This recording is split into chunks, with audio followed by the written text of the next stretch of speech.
No. No. No. That's so sad. I just dug this one out of the storage area and I thought it was fixed, but I guess it's not. Rip. Okay, anyways, that's tomorrow's problem. What's up? Hello, chat. If you find a stick and find another stick, yes. What up, Clocks 2009 and 101? And WR Clock Guy, Terrence, welcome back. Solinus. I think it's broken. It might just need a new speaker. I don't know. It was back in the bad pile. And I put batteries in it and it started working. And I was like, whoa, that's sweet. But unfortunately, it's not anymore. That needs new batteries.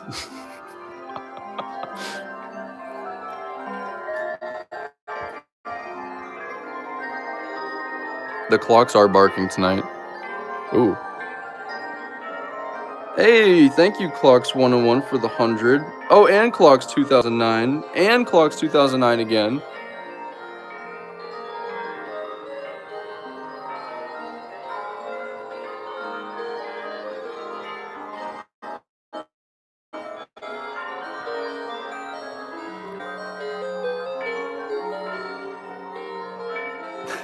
Oh, it's Kerbo.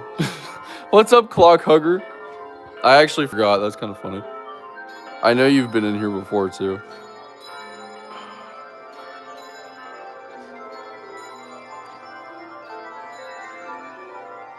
Wumpus.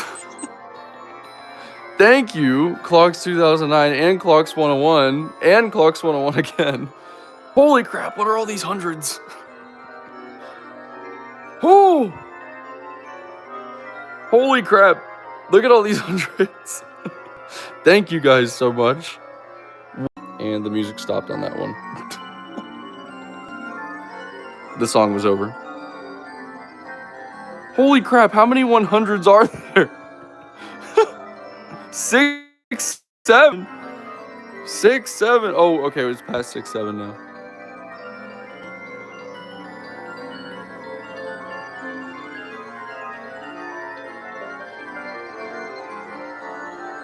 $102? Holy crap. Dr. Bill, thank you for the 100. What is going on?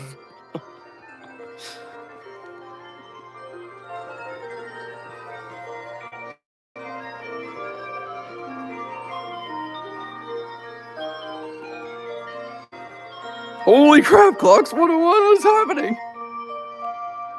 Oh, 6, 7. 6, 7. Oh, okay. Sorry, guys.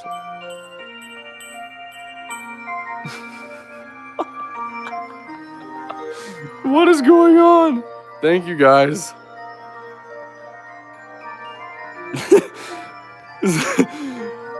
Solinus, you picked it out. You picked it out. Guys, this turned blue today in the middle of the TikTok live stream. My potentially last TikTok live stream ever. This turned blue for some reason. 143. Thank you so much. Holy crap. We are out here though tonight, everyone. What is this? Oh, this is sorry. We are out here this evening at Champ's Clock Shop, and this is the very first Champs stream here officially on YouTube. I'm not gonna say 100%. We're gonna say like 99% sure I'm moving all future live streams over to YouTube. So anyone who was mad at me for specifically going live on TikTok all the time, this is great news for you, because I'm here on YouTube now. TikTok has changed their terms recently, and it has made streaming on there kind of terrible. So I am over to YouTube now. Heck yeah, and thanks to everyone who has come from TikTok here now as well. I'm still kind of trying to navigate some things, so bear with me. But this is very exciting, guys. This is very exciting. I think we need to celebrate. We need to celebrate this new beginning on YouTube live streams here with something that I know you all love. And that is the demonstration of a rhythm clock. Let's see, which rhythm clock should I demonstrate? What did you guys think I was gonna do? The Joyful Harvest, my favorite rhythm clock. What? Oh, I hit the reset button. That's funny. I just pulled an Evan. I'm sorry. Jeez, always. I'm just realizing that there's more 100s. Thank you, Clocks 2009. Thank you, Wumpus.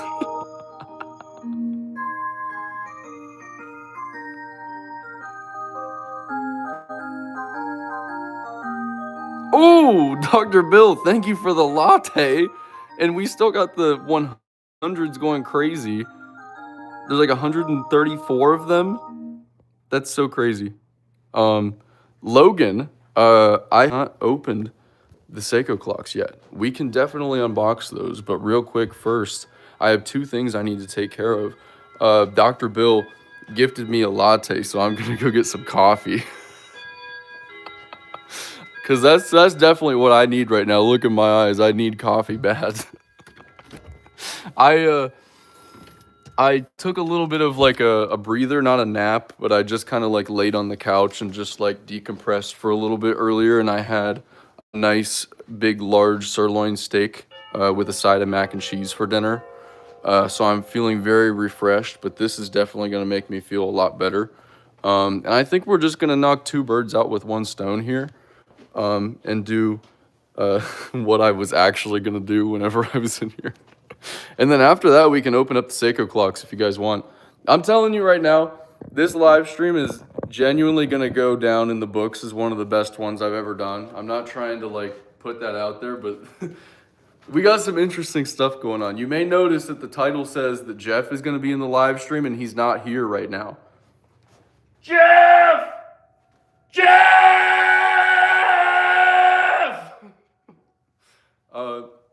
Jeff's at home taking a nap.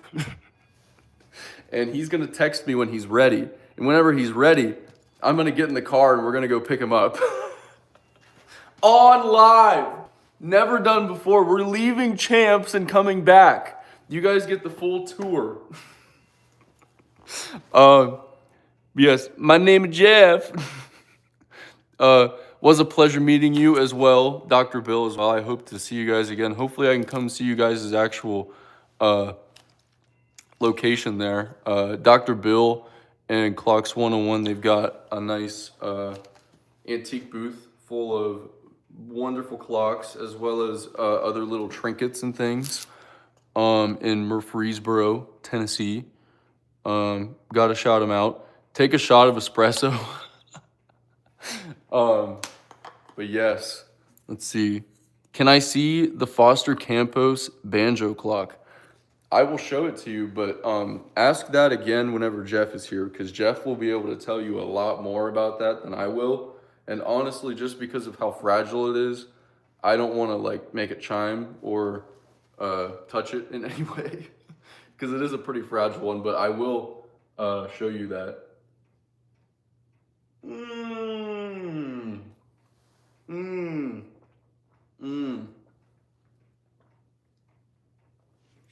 Thank God Braden's not here because this tastes a lot better than hot sauce.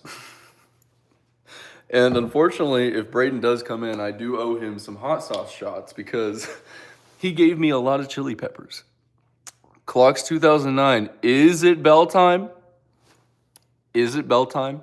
I would like to hear a song from the Japanese opera clock. Do you have it in the clock shops? Terrence, I'm not 100% sure the one you're referring to, but I will do my best to try and find that maybe at some point. Sorry, I'm kind of bad at the requests sometimes, but I will do my best. And obviously on here, I kind of try to focus more on the rhythm clocks and the Seiko clocks. Hint, hint. Because that's kind of my favorite stuff. Not that I don't like all of the other clocks. But my favorites are the battery operated musical clocks. Those are my favorites. But we're gonna get a little bit of everything today once Jeff gets here, especially. We got some cool stuff planned. And we got some Seiko unboxings as well here in a little bit. But first, who's ready for the bell? Hug and kiss the giant bell. We're not hugging and kissing the giant bell. The bell is for we gotta be rough with the bell, right? The bell, the grandfather clocks are nice and delicate and beautiful works of art. Not that this bell isn't, but this bell is loud and bold and what's another adjective? Raunchy. It's raunchy. Here, wait. Ah! I'm losing my voice already. That's crazy. Okay. Anyways, I'll be right back, guys. Just kidding! It's bell time! It's bell time! Who's ready for the bell? Ah! Who wants the bell? Anyone want to hear the bell? I need bells in the chat. James knows what's up. Everyone else needs to send bells. We need some bells. Bell! Bell! Bell! Bell! Bell! Bell! Bell! I don't even know what I'm doing anymore. Okay! Who's ready to hear the bell?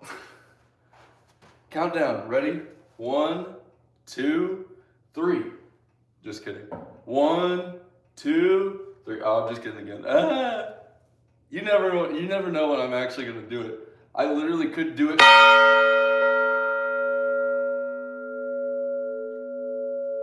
Mid-sentence. Woo! Woo! That was crazy. Wow, imagine if I did it again.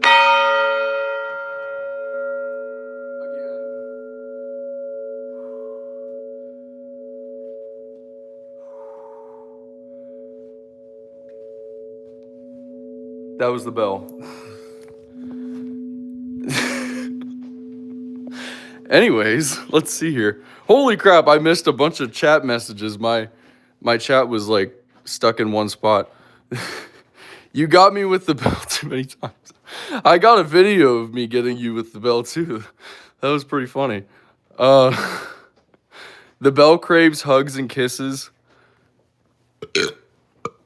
Excuse me. Okay. We'll give the bell a hug and a kiss. Okay. All right, and then after that, we're gonna open up the Seiko clocks because I am really excited to open these. Oh, I love you, Belle. I love you.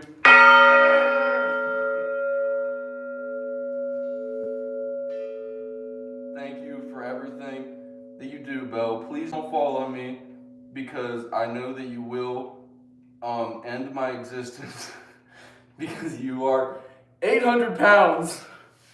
Here's a smooch. There we go. Was that satisfactory? I hope that was actually on the video. Hey, Dr. Bill, welcome to the Timekeeper gang. Let's go. Thank you so much. A father and son. And Clocks 101. Welcome to the Timekeepers, guys. Thank you so much. You can now see all of my members only videos and things. But yes, what was I doing? I came over here for something. I don't know what. Anyway, let me check my texts real quick. Just to...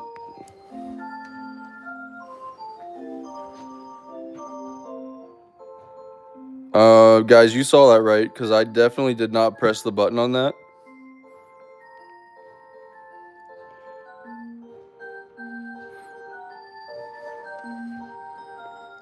Like, and it's not the top of the hour. Y'all saw that, right? Why does this only happen when I'm here?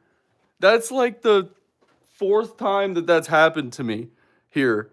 It's always whenever I'm here at night. It's never happened during the day. So I don't know what's going on. Um, Defective movement or ghost. The ghost likes me. Hopefully the ghost likes me. It might be Jerry, uh, the founder of Champs. Hopefully he likes me. Jerry, I'm sorry. I know I'm crazy. Please forgive me for being rough with the bell. I gave it a kiss. I apologized. Uh, the Grand Encore Espresso is here, and we're gonna make it play R. Lee as well. And it is 4 hundo. I can show the price tag because I'm on YouTube. Let's see. Here we go. What's up, Parker?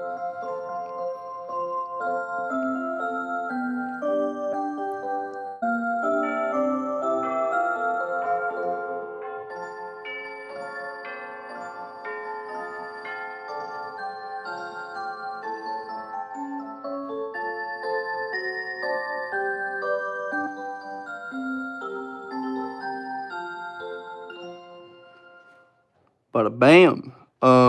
Gotta go. Thank you for coming in, Clocks 101, and thank you for becoming a member as well. I appreciate it. Let's see.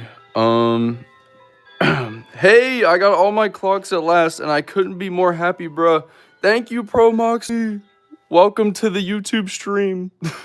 uh, Thank you for coming over to YouTube from TikTok as well. I appreciate that. And I'm so glad that you're happy with your clocks as well. Um, but yes, we're out here today. And actually, I'm going to be unboxing some Seiko clocks today. Right now, as we speak, I'm putting the camera in the tripod here. Gonna get this angle. Let's see. Here we go. And we've got 2 to open up today and 2 to open up tomorrow. So get ready for that. The 2 that we're gonna open up tomorrow are over here, off to the side. But we got these 2 tonight. And these 2 you're familiar with already. Probably because I've uploaded lots of videos of them. I brought them here to have on display at Champs. But we're gonna act like you guys haven't seen them before. Because maybe, I don't know, maybe some of you haven't seen them. I don't know. Periodically, I'm going to go back behind the camera and check the comments and also check my text to make sure that Jeff hasn't texted me. But yes. So, this is...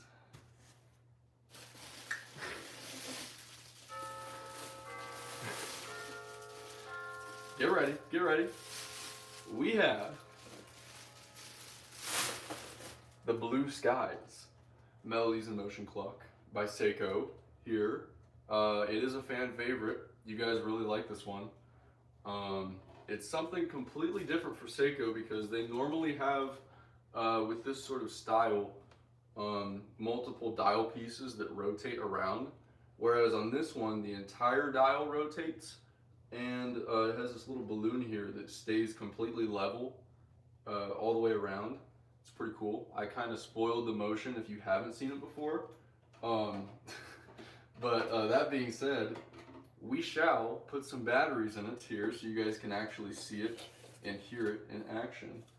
And this is available at timelessclocks.co. I believe it is also tagged as a product on the live stream. I think. I don't exactly know how that works fully yet, but it is available and it is 20% off. And if you do like Seiko clocks and you're looking for a new Seiko clock, the 2 that we're opening tomorrow are on a special sale for Black Friday.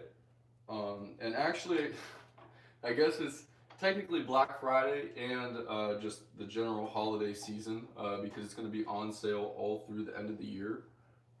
They are expected to sell out though, so it's basically while supplies last because there are limited quantities of both clocks. But I don't want to spoil what they are. If you want to see what they are, I believe that they are also tagged in the live stream too. But we're gonna open those tomorrow. And but yeah, for now, here is the Blue Skies, which features a whopping 40 total melodies. Let's get a nice little close-up so you guys can see here. I'll check some of the comments out as well as I demonstrate it here. Let me get a better angle. There we go. One of my faves too. I say that about all of them, don't I?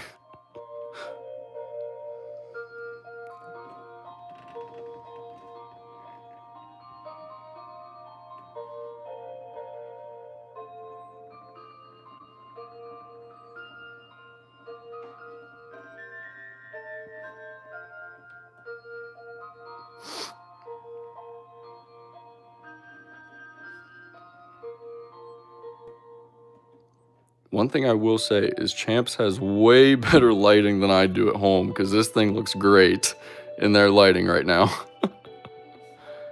Whew, if I didn't have one already, I'd probably buy one just looking at it in this lighting. Like, look at that. Look at how the case like changes color. Just the way that the light shines on it and stuff. Whew.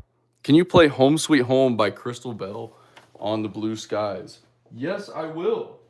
Heck yeah. And James is right. The next one is the Snow Castle. Hold on, let's see. I'll set this one right here for now. I've got spots for them on the wall too, but we'll just kind of have it in the background.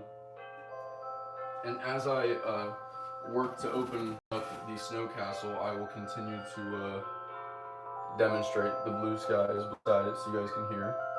Wait, that's so weird. It's at almost the same time that it is right now. I didn't even do that on purpose. That's just when I put the batteries in. It's like 5 minutes off. Interesting. Anyways. That's crazy. Hey, a broken clock is right twice a day. But yes, next up is one of my real favorites, like probably top 3 Seiko clocks in my collection. The stunningly amazing, wonderful, absolutely breathtakingly gorgeous, oh my golly, the Snow Castle Melodies in Motion Clock by Seiko. Wow! Ain't she gorgeous? What is wrong with me? I'm definitely gonna lose my voice, but yes, the Snow Castle Melodies in Motion Clock by Seiko. It also plays the same 40 songs that the Blue Skies plays. Just got a little bit more detail on this one, a little bit more motion. I guess I would say that this one's a little bit more, not that it's simplistic by any means, but it just has more of like a toned down vibe. It's a little bit more on the elegant side, whereas the Blue Skies over here is more on like a whimsical novelty sort of vibe. This one is very, very what's the word? I already said like elegant, but just very I can't even think. It's just more of like a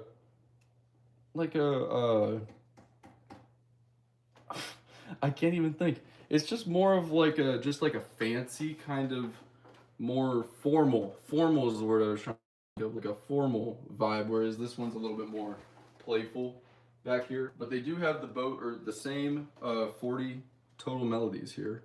If you can see, maybe. Maybe? Hold on. How off am I? I'm probably really off. But anyways, I'm gonna come back here, read some comments, demonstrate, and I am gonna get this one to play the Crystal Bell Home Sweet Home. Let's see. There we go.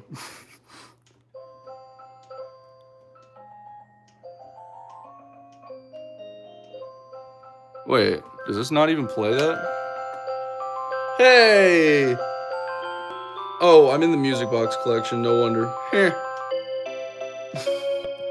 Holy crap. Let's see. It's very hard to find the music on this because there are literally 40 songs. So I apologize for that.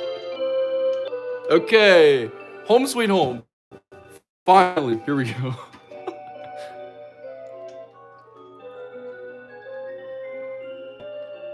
Bro sounds like Kermit the Frog. I also do like refined slyness. That is a good descriptor of this.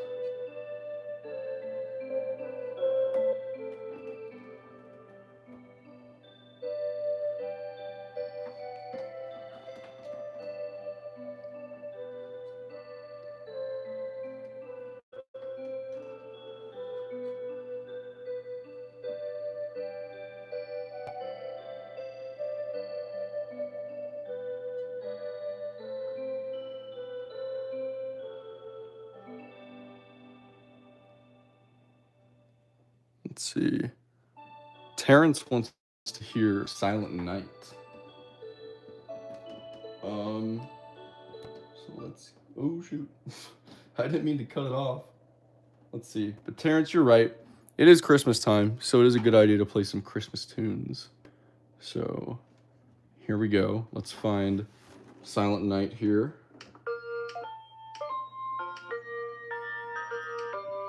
Very handy that all the songs are on the back.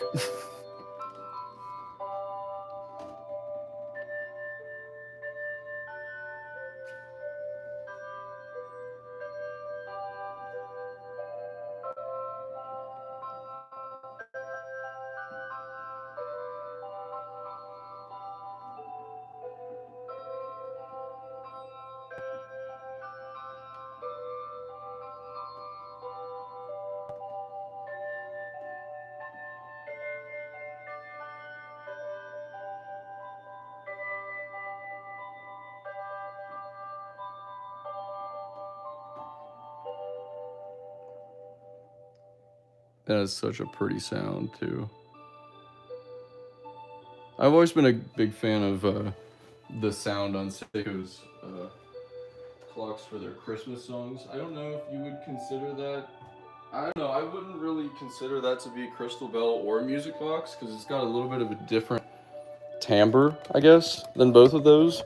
It's almost in a way like a combination, even though it's not. I guess I don't know. I know exactly how to uh, describe that, but it is a really, really soothing sound. But here, let's hang these up. Kids, don't try this at home. I did that with one hand, which is very risky, and you could drop your Seiko clock and break it, and you would not want to do that. I'm going to carefully grab the blue skies over here. Oh, I didn't even change the time on the snow castle. I'll do that later. There we go. I'm going to check and make sure Jeff didn't text me. No Jeff messages yet. But yes, let's see. The musical tour clock. Oh, you mean the Castle Dream over here? That threw me off for a second. Yes, I will. And then I'll go back and do some more tunes on the Seiko clocks for you guys too.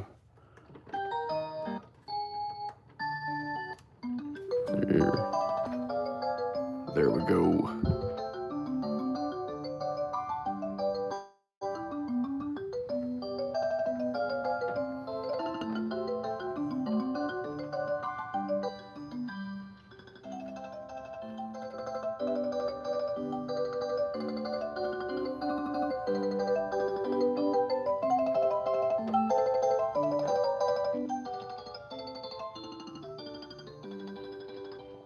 Oh my gosh, Pro Moxie, I'm sorry I missed your comments. I asked the fam to see if they figured out what their Christmas gift was. They know it's something Christmas related and they guessed an advent calendar. That's actually so cool though. They're gonna be very surprised. Very a clock is very different from an advent calendar. I mean, I guess they both kind of keep track of time. So they're kind of close. And there's like a different surprise. But rather than there being a different surprise every day, it's every hour, at least when the lights are on. um but yes. Can you play Sugar Plum Fairy by the Snow Castle? Yes. Let's come over here. I'll find it.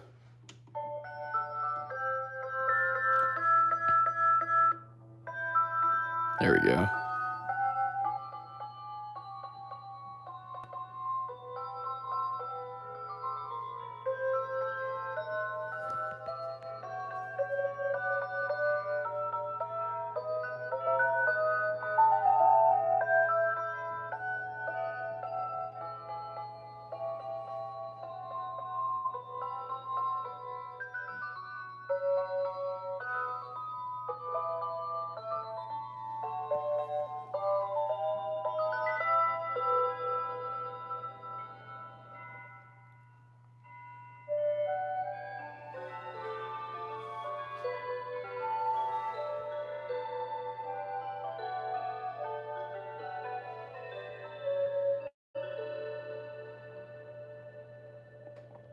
Let's see.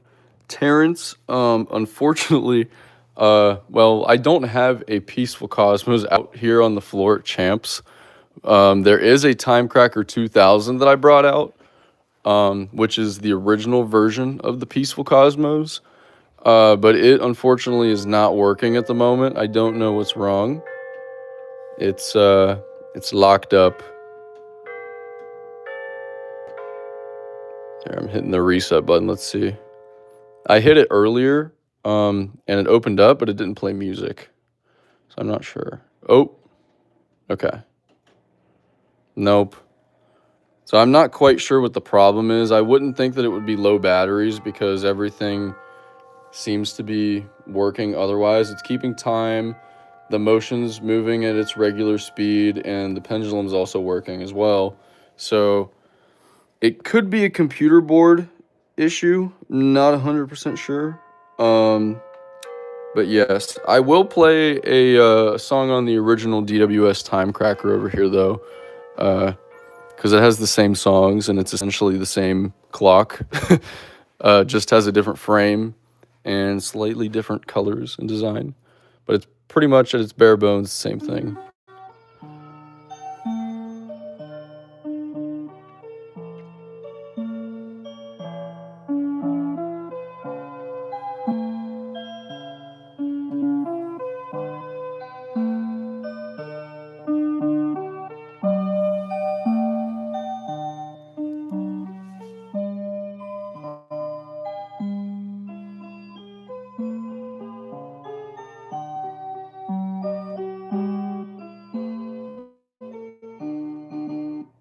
That one's moving slow. It might need some new batteries. I don't know. How much is the Dream Castle? The Castle Dream is $199. $199. And it is discounted because the motion kind of stutters a little bit. It doesn't seem to affect its operation in any way, but I did say that they should probably discount the price just for that reason. It was new in the box though. It just came like this. You'll see that the motion kind of stutters a little bit. Just a little bit. It's fine when it closes, it's only when it opens. You'll see. There, it stuttered a little bit there.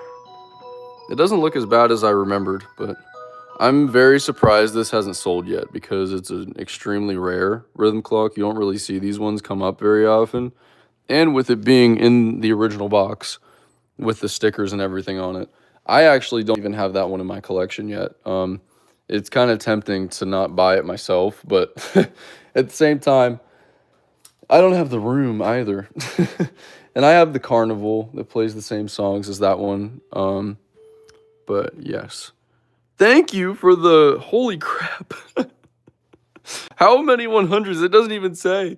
Uh show a rhythm specimen. Oh, I forgot to show a celebration time for you as well. So I'll do that and then I'll do a specimen after that. Here is the celebration time 314.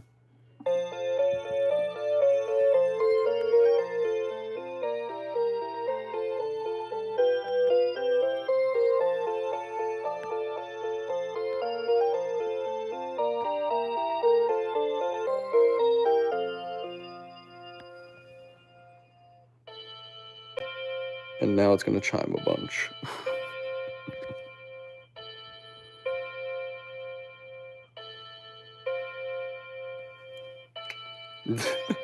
Oh, James, thank you for the latte. Don't mind if I do.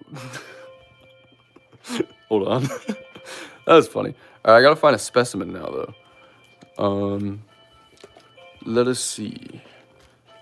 Let us see. There it is. It's everyone's favorite. Here it is. It's the unnamed little. It might have a name. I don't even remember, but sort of cool looking actually. Nice little wooden mantle clock. You know, it's got this really nice oak frame and this kind of like burl wood look on the inside. Doesn't it look like such a beautiful little timepiece? It does. It has a really, really sleek design. If you said it didn't, you're wrong. Here's the back. Since I know you guys like to see the insides. It's the question mark rhythm clock. We got the 2 double A's and then the 2 more double A's up there. Yes, I was like just looking. I was like, this doesn't look like a rhythm movement, but it is. It does in fact say rhythm on the movement. It's got this little teeny plastic pendulum. Here it is. It's kind of cool though. You can see me in the background. Hello. Let's put it back up. Oh shoot. Oh shoot. Oh shoot. There we go. And crazy enough, it does have a little demonstration button. So let's see how awesome this one sounds because it has such a great design. Oops, excuse me. Oh, excuse me again. Oh, geez, guys, I might have to use the bathroom. Okay. Let's hear how this thing sounds because it's got to sound good. It looks good. It's got to sound just as good, right? Oh.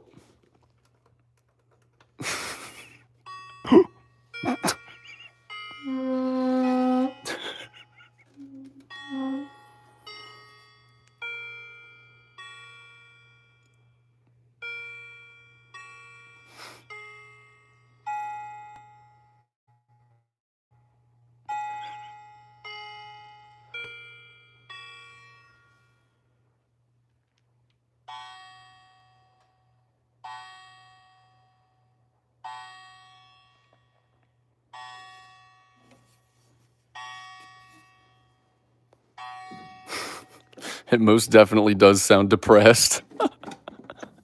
That's funny. But yeah, there it is, the little specimen from the 90s.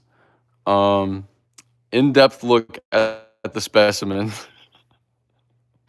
Let's see. I like the grandfather clocks in the shop. What's up, David? I also like the grandfather clocks in the shop. There's some good ones for sure. Let's see. Sorry, I'm trying to grab my coffee here. I didn't even take a drink of it yet. Grandfather clocks in the clock shop. There are plenty of them here. This is one of my favorites, obviously. Before the hug video even happened, it was one of my favorites. But yes.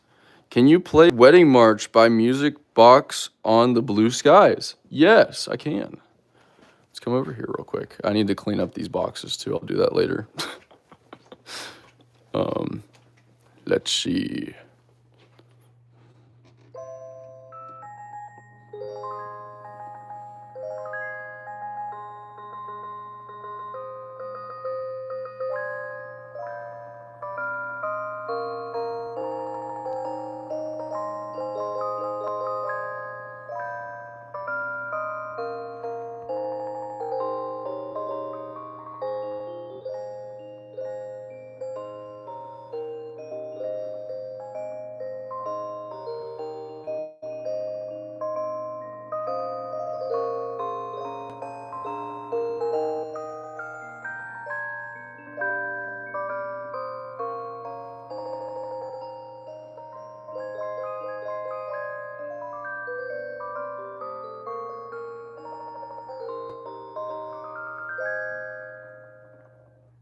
A very pretty melody.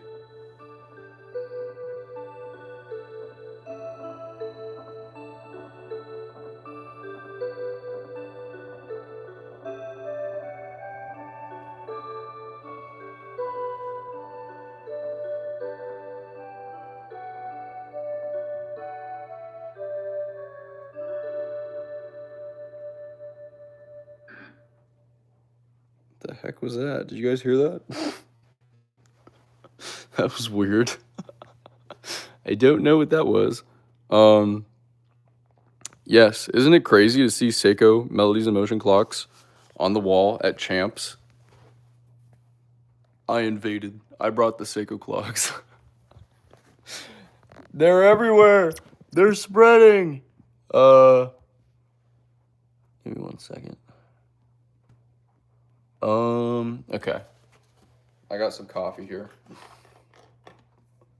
I'm gonna. Woo.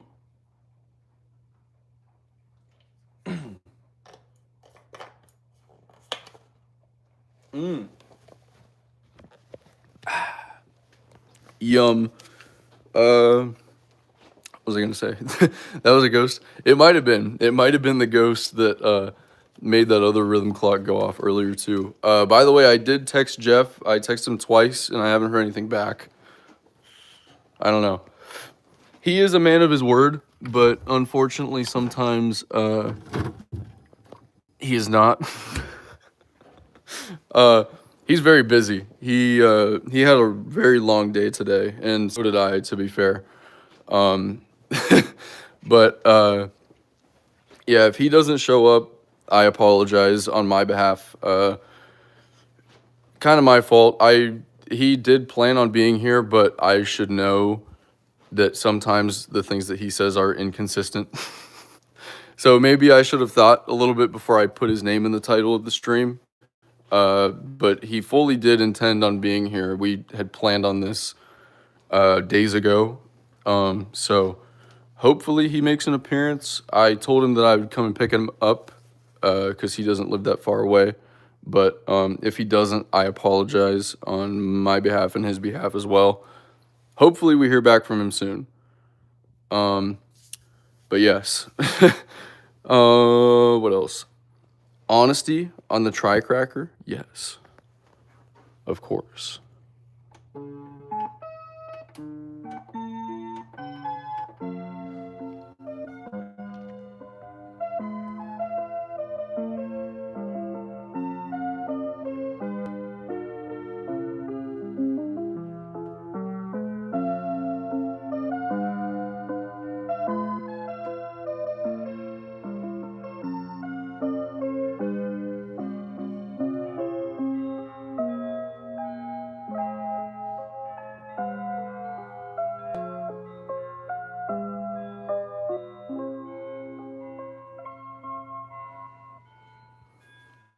I keep hearing things move, and I'm wondering if Jeff is going to come and try and scare me because he told me to come and pick him up, but I feel like that's something that he would say if he was going to come and try and scare me.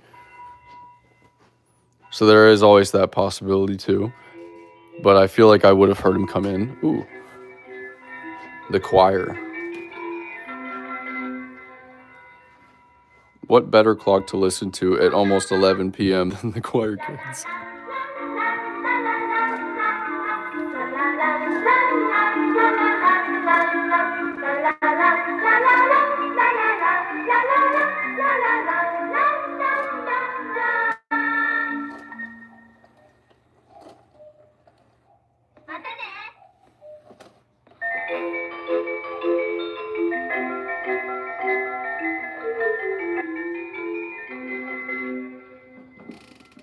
Oh, oh, oh.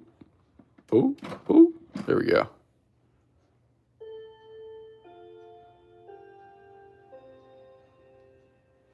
And it'll chime eventually. The scary Japanese clock. Yes. It is kind of scary.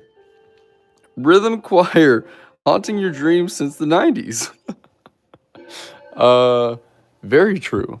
Let's see. Can you play Snow Castle Jingle Bells? Yes, of course, Logan. Let's see. We shall.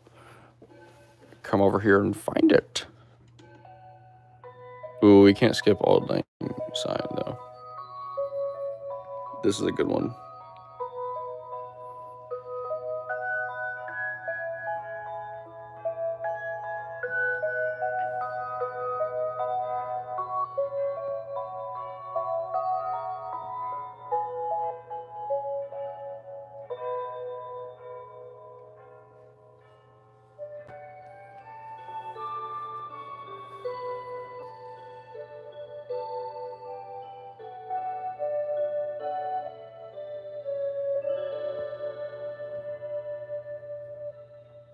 That is a good one.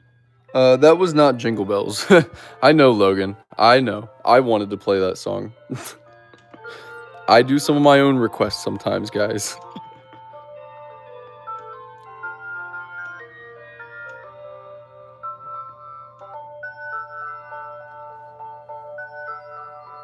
Perfect for New Year's. Exactly, WR Clock Guy. Exactly.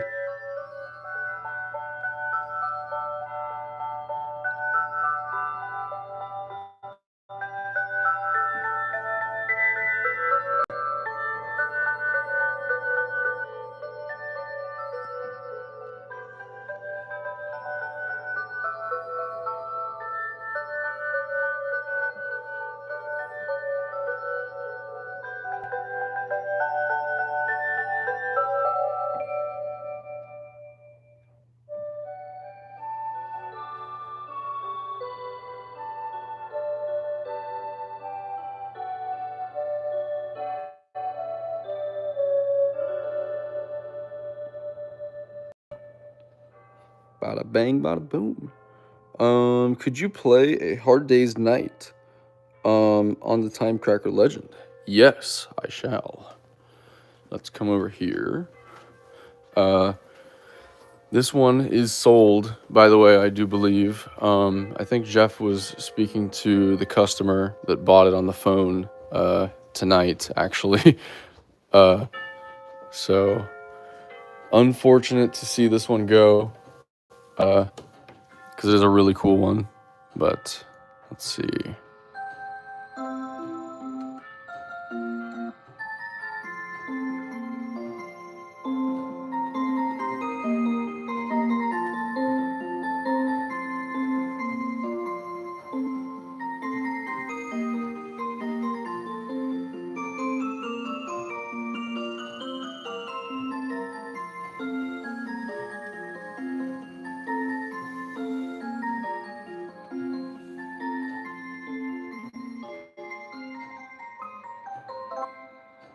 And I also got to play yesterday.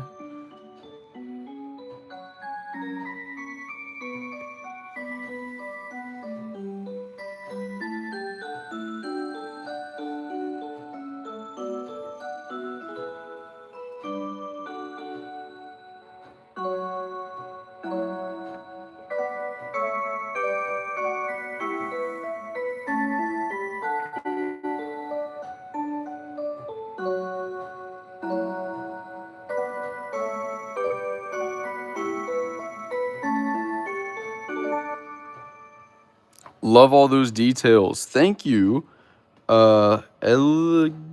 Ooh, crap. Elkant. How do you pronounce your name?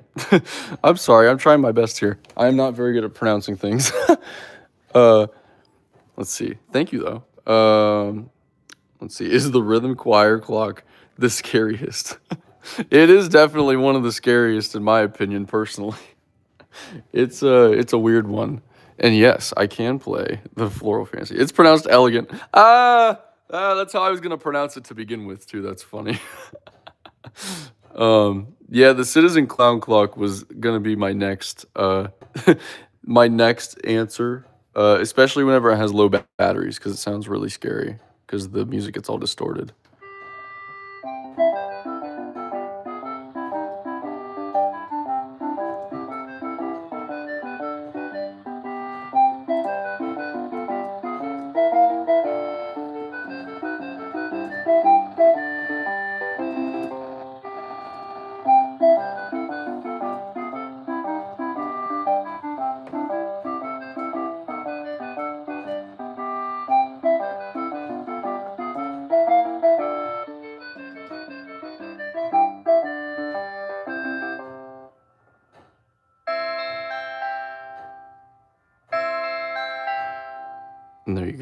I hear up on the housetop over here. Floral Fantasy is innocent. Would never hurt a fly. The clown clock, pure evil. No, we missed up on the housetop. Darn.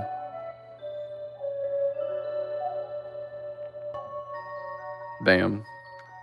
Okay, hold on.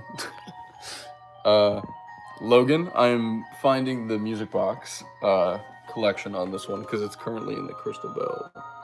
Wait. No, never mind. You're right. It's already in the music box. What? Okay. I forgot I even did that. That's crazy. All right, here we go. You want Morning Mood?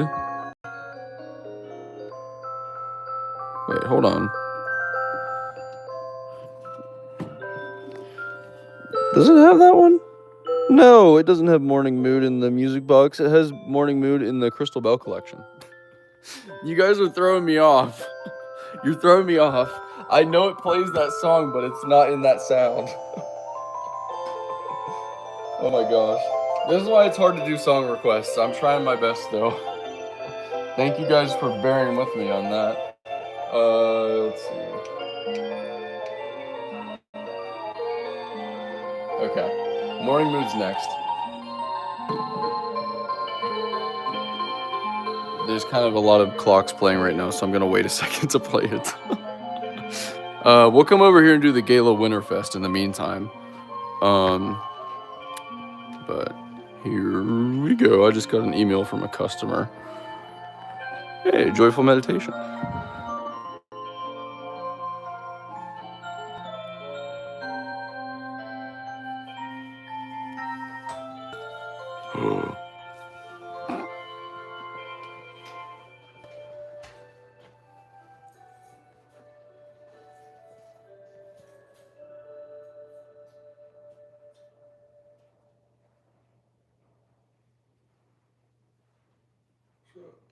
What's up? Take it vertical, huh? Yeah. On YouTube? Yeah. Wow. That's how the live streams are vertical on there. But yeah. Okay. So, what's going on? What's up, Wigwag Studios? Mm-hmm. The man himself has just arrived. Yeah. Yeah, I've been asleep. He was taking a little bit of a snooze. I was just watching the House with a Clock in its wall. Oh, you were? Yeah, I mean, I woke up and that's what was on. Oh, there you go.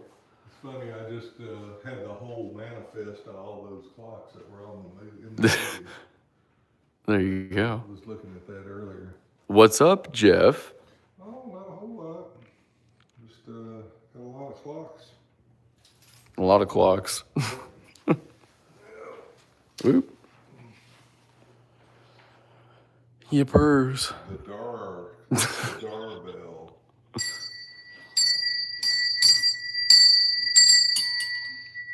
Daughters of the American Revolution, 1893. It definitely does make your ears ring a little bit because it's super high pitched. Not as bad as this. Yeah, not as bad as this. I did ring it. You did? I did. You could ring it if you want. Okay, I've rang it before. Well, they like seeing it. Yeah, that's just a little bit of extra bell. It's not that loud though. Totally. No.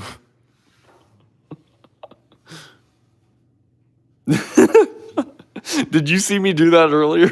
Did you hug the bell? Yeah, someone asked me to hug and kiss it. Really? I ain't kissing it. Hey, I hugged that bell. I got that for my birthday back in, probably about 8 years ago, maybe. Something like that. I ended up hugging that thing all the way from Baltimore down to with DC, I guess. And I just sat in the back of the truck with it, you know. And there you go. Thinking about Dad the whole time. Yeah. Every southern courthouse has a McShane bell up in the courthouse tower. That's what the significance of this bell is. 800 pounds too. Yeah, that's just the bell. That ain't the saddle and everything else. God.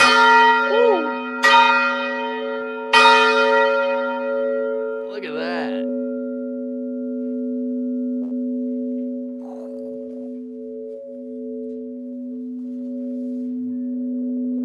Yep, December. I think I got it December the 5th.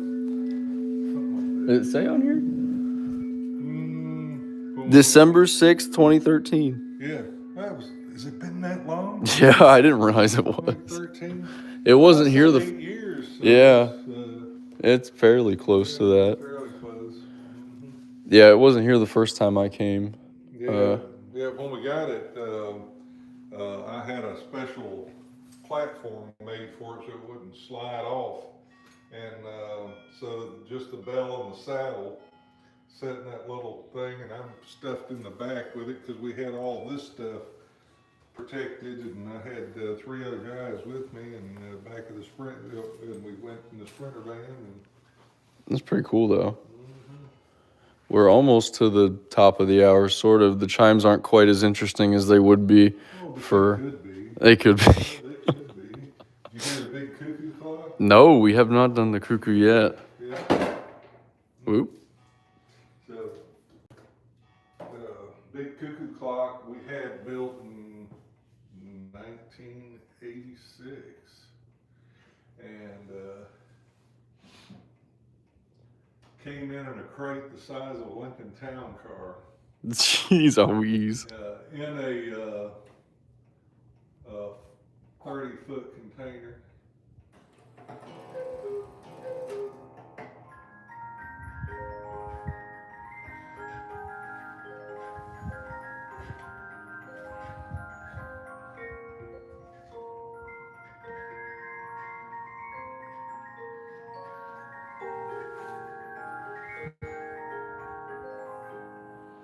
And it's got the same exact movement in it as this clock. Both of these were made exactly at the same time and imported at the same time. We got about half a dozen different sizes that came in at the same time. And but they use a standard cuckoo movement in it and made it pretty easy to operate and make sure that it worked with reliability. And the guy that actually made this clock, working with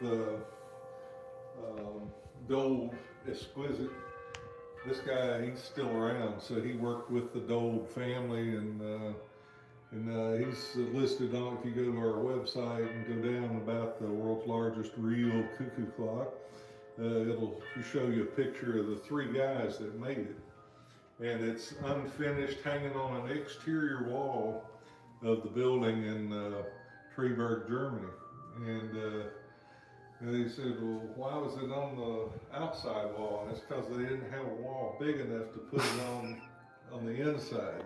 So when I was back over there in 15, I went up the back staircase where the factory was, and there was the bolt that it hung on was still in the wall, just like this.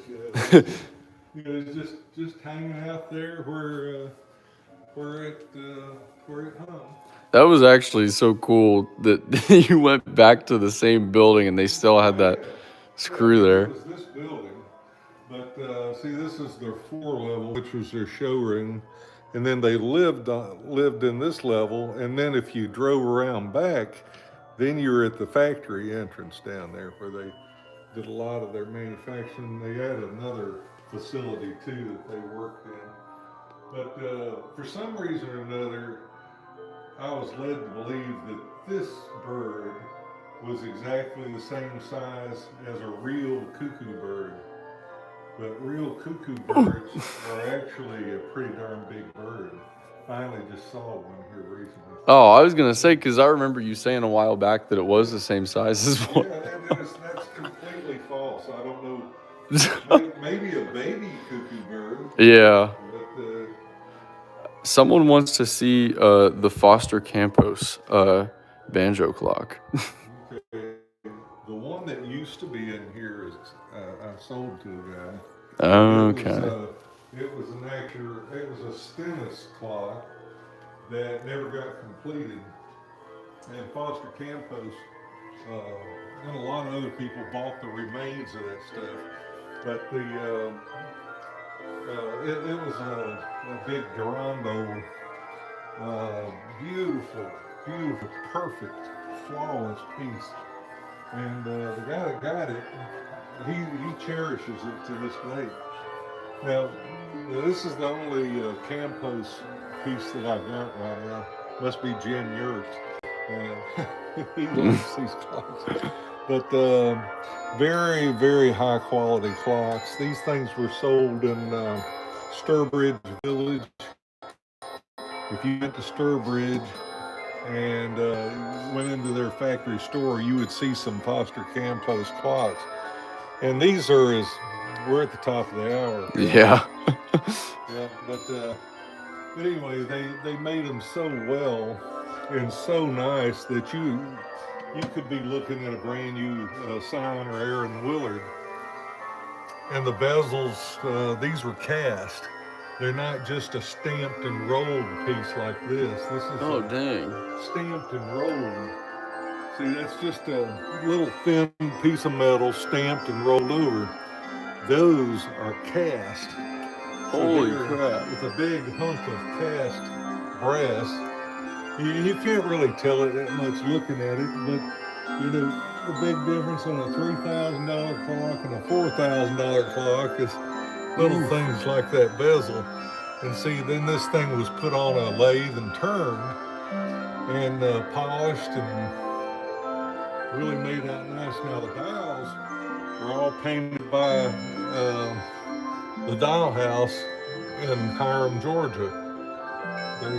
They're the best there is in the industry. And they're still in business today making reproduction dials and stuff like that. Yeah, that's cool. Now this is a Campos too. This is a New England shelf clock. And like most of them, the tops slide off.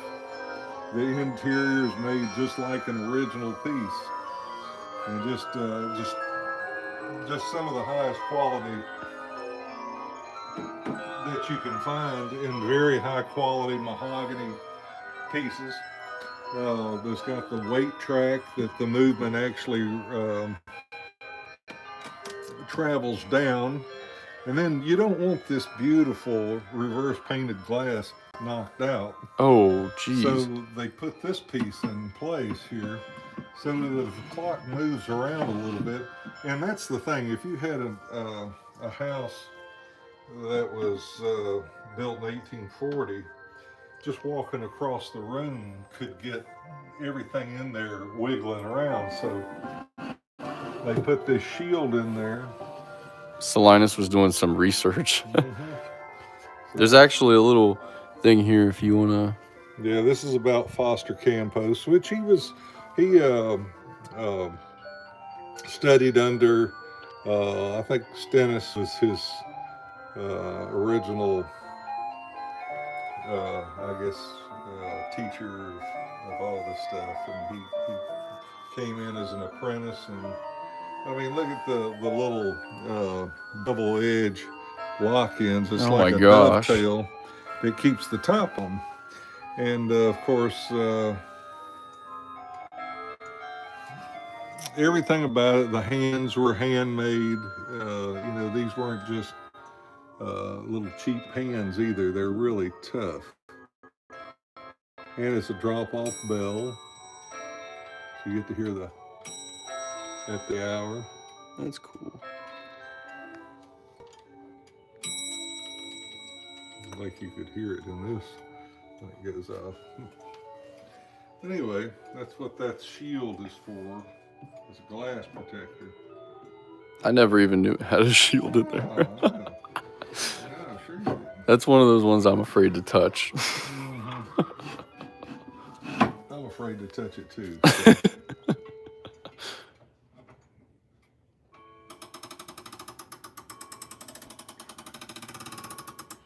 And the movement is also a genuine reproduction. All the parts of it would interchange with the original. Wow, the glass is really cool too.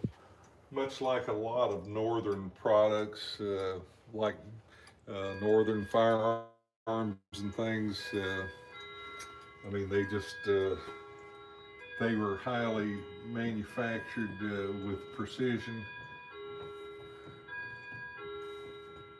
There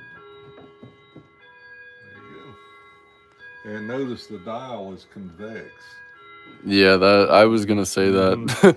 They do everything they can to make the clock as thin as possible and practical.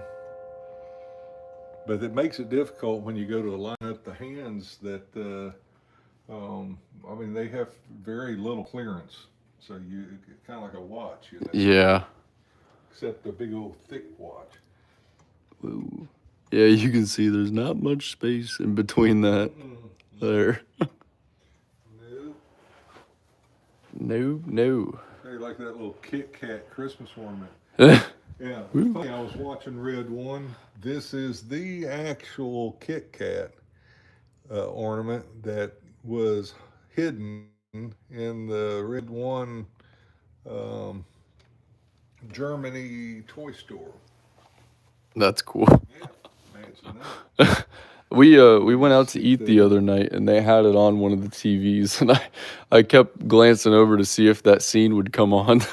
Yeah, it's right where Chris Evans transfers into Germany. I think that we left before that scene came on.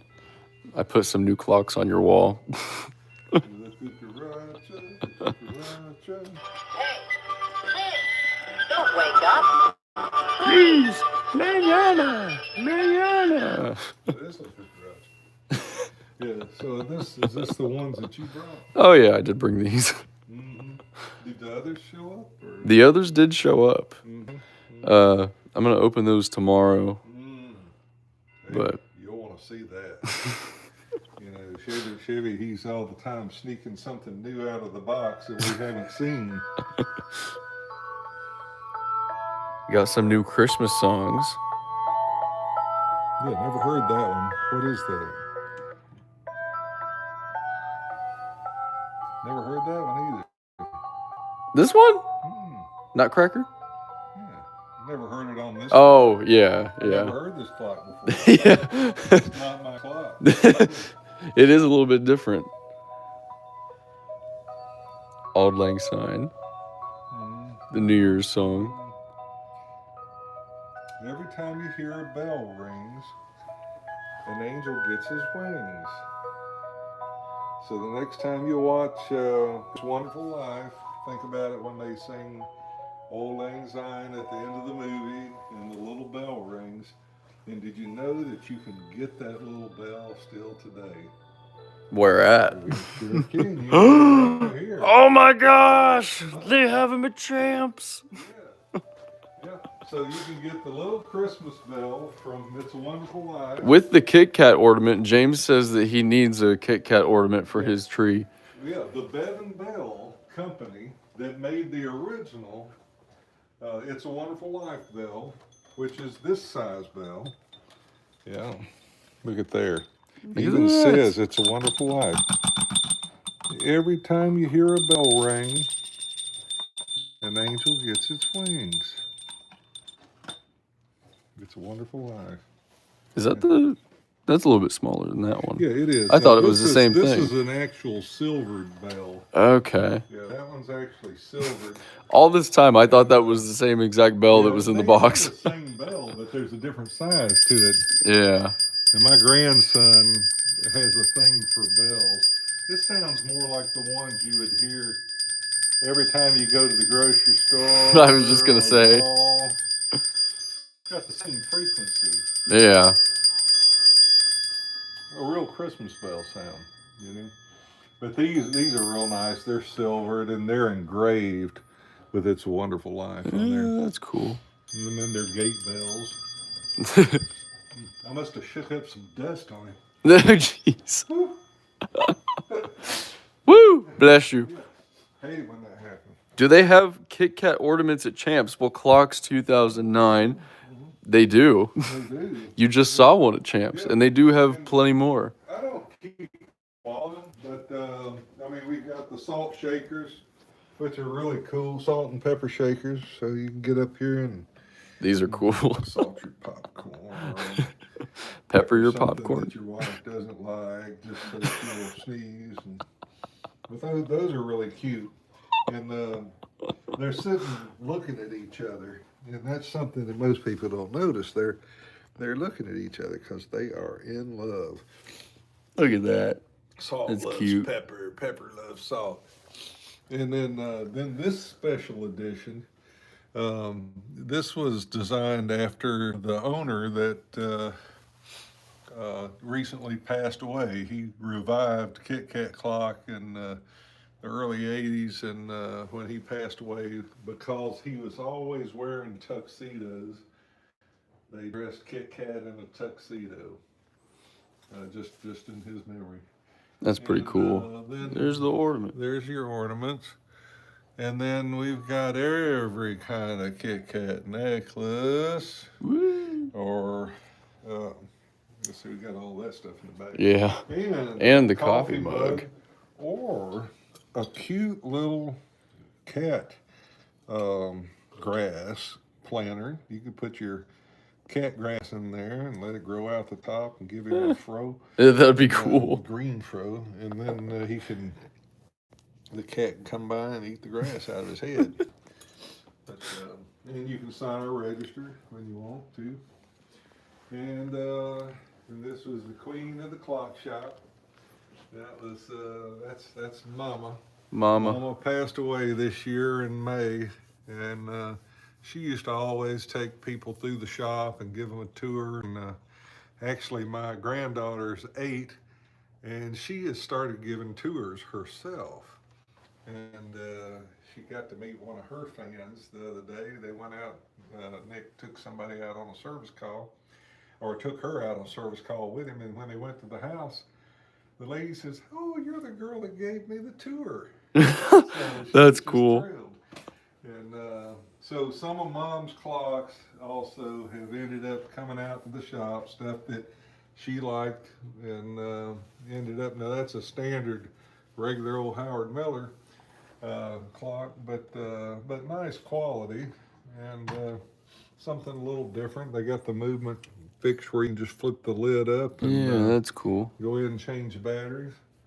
And Yeah, she gave me tours around the shop whenever I was a kid. Or see, just generally a planter. See, there you can just put some flowers in its head. That's a cool idea. I mean, the guy that's the manager out there in California, he drinks coffee out of his cat every day. You know, he just sits right there on his desk with his coffee in there, and I think that's a requirement. You know? Yeah, You work probably. there, yeah, you gotta put that on. There's the bracelet, another necklace, the Christmas necklace. Christmas earrings, guaranteed to turn green in your ear. Thank you, Ori, by the way. He said, sorry to hear about her passing, but at 81 years old, she lived to a ripe old age and a fulfilling life. Can Jeff show the 5-bell Hermley bracket mantle clock? The Hermley bracket mantle clock.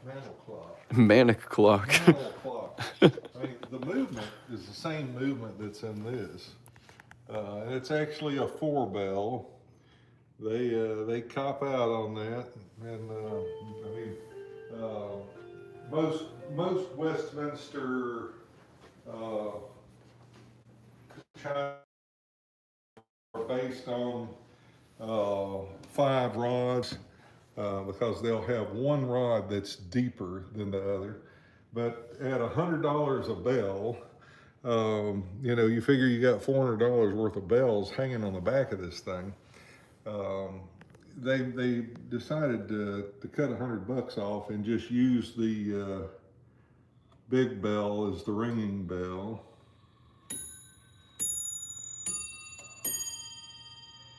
And then when it counts the hour, it's going to count the hour on the lowest note bell.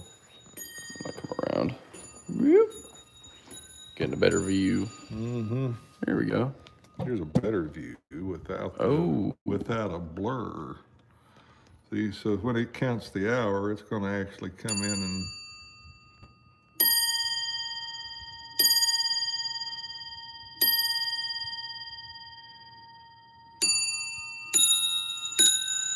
you know how you know when you put the bells in backwards? How? Instead of going, let's see, I can't do it. It's going to play like this. It's going to play backwards. Do you know what the tune is? My dog has fleas. No. Yeah, that's what you hear. So when you hang tubes backwards in a tubular bell clock, when you're first learning at 11 years old, the clock Or maybe plays, 25. The clock plays "My dog has fleas" instead of Westminster. Or you did hear a celebration time clock playing Westminster Quarter. I demonstrated one earlier. You missed it. I'm sorry. It was the wall, the 314. I know you like that one too. That one's pretty. Yeah, it needed to be run because the weights got wound all the way up. Oh, okay. Yeah, this is the last grandest clock that was made in the USA. I mean, Howard Miller, of course, has announced that they're going to discontinue manufacturing clocks and everything.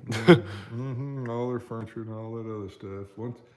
Once you get enough money and for everybody to survive and in the family, and then when Phil Miller passed away, I think this past year too, so that breaks the incentive to want to stay in business when you've made all the money you can make and just call it quits.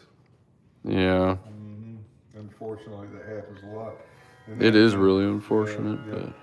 And that's this right here was the pre-Charles R. Sly clock. Sly Clock Company, which started off as Trend Clock Company by Tom Van Tamlin's father.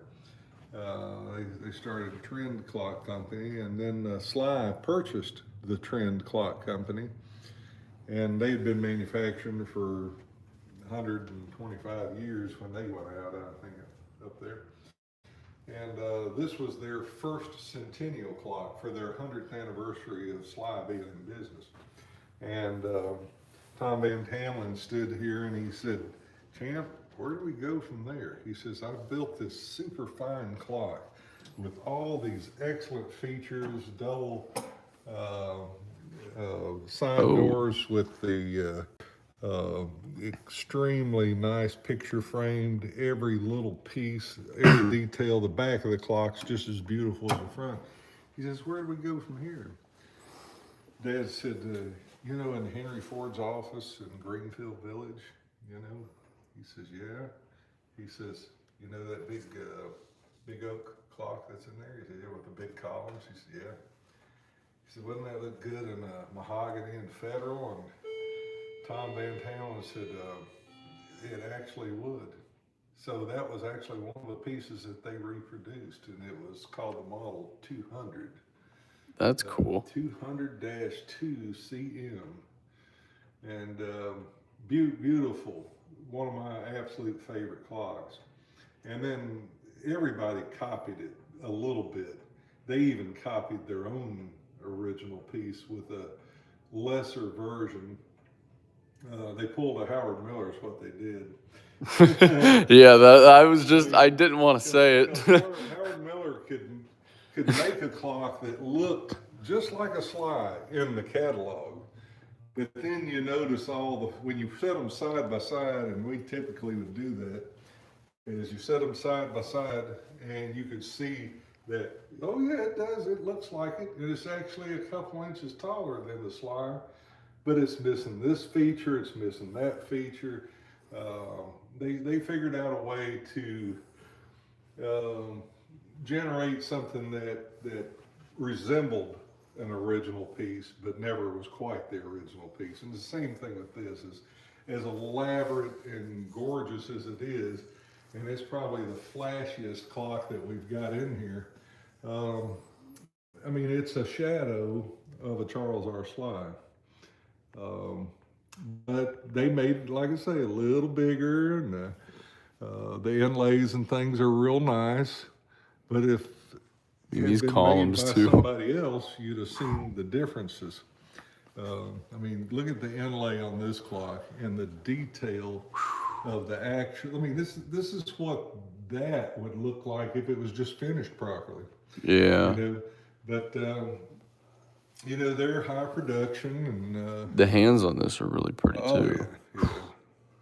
And that was an American-made dial, um, and lots of great things. This clock actually was the four-year piece for the Charles R. Sly or Sly Clock Company when it was in Zeeland, before they moved out of Zeeland, out of the old colonial building. They moved moved to Holland, and so this clock is set in the foyer as the main entrance piece when you come walking in, and that's part of the reason that it looks so bright too.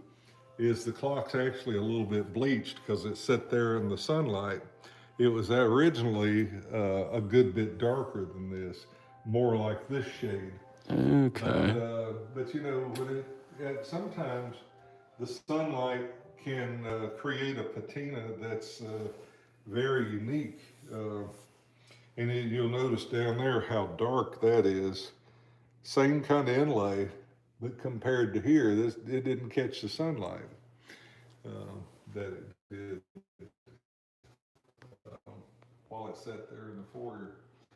And then other pieces, sort of like this one, you know, there's only 41 pieces this clock made. And we purchased a couple different ones of this that we gave away. One was given away at for the Young Eagles program at the EAA up in Oshkosh, Wisconsin. And it had a special pendulum on it. And we had two of them made with that special pendulum, and it had the Eagles, spread eagle on there. And the other one sits under the rotunda at the Douglas County Courthouse. Oh, that's cool. Mm-hmm. And this is the very last Sly clock, grandfather clock, to ever come off the assembly line. After 125 years of manufacturing, when they decided they were going out, 2005, this was it. I got a picture of Mr. Sly, Rob Sly, standing there holding the pendulum, standing next to the clock as it come off the assembly line. And a very, very sad moment in time. And it's going to be a similar sad moment, I'm sure, when Howard Miller ceases their existence. Yeah. You won't really know when that time comes, but they've never been as personal a company as, say, Sly was. I mean, where Howard Miller's family would come here and they would visit, they wouldn't share things with you, but they would take everything they could get from what you said and use it. And Sounds like another company that used to exist in the United States. Well, what they would do too, I mean, like we were telling Phil Miller about the last Hershey clock. And I mean, the last 100% American-made clock.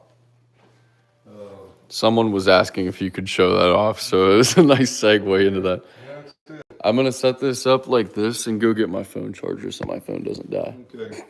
Sorry for the not flattering angle. Yeah, that's all right.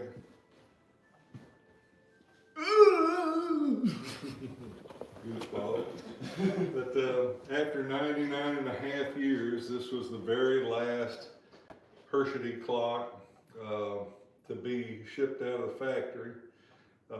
There is one other clock that falls into the last category, And I was just made aware of it, but it was something, it was a more of a personal clock. Um, Richard Hershey snatched the very last movement that was ever assembled at the factory, and they put it in a Christopher Columbus case that they had, and it became a personal clock. But as far as actual production made clocks, case production had long stopped or ended at that time. Sorry. And but this was the very last Hershey. So we were telling Phil Miller about this, and we'll tell you the rest of the story now. That he hand signed these clocks for us, and we was talking about how important it was because they were the only hand signed clocks ever by Hershey in that whole time period. And Richard Hershey signed them, and then of course these are the official documents, the original letters that announced the closing of manufacturing, and the last 3 clocks listed, and the other 2 clocks that are on this listing are still here on the premises. They're in our personal collection in our home. And so what that did is Phil Miller's light bulb went off. Bing!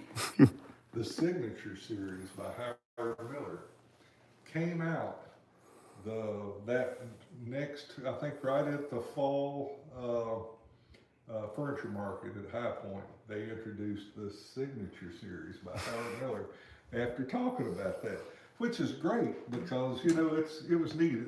Howard Miller physically hand signed probably 1,000 little cards, and instead of signing the physical clock and having to be there in the factory, they just brought him a stack of cards this high, and he sat there at his desk and signed Howard Miller all day for a couple days, and then they applied them to the clock, which is kind of neat. Did you ever say anything to him? Say, hey, that was a nice idea. Yeah, that's the thing. The Millers always knew that we knew more about them than the general public. And then we've still got Hermle, German made company. It's got their U.S. Facility up in Virginia? Or? yeah, I was trying to take this. Is it Amherst? It's Amherst, Yeah. Virginia. And these clocks, this was actually an original Sly clock design. And then Bulova actually came in and purchased the Sly designs. You know, they bought the blueprints for all these clocks.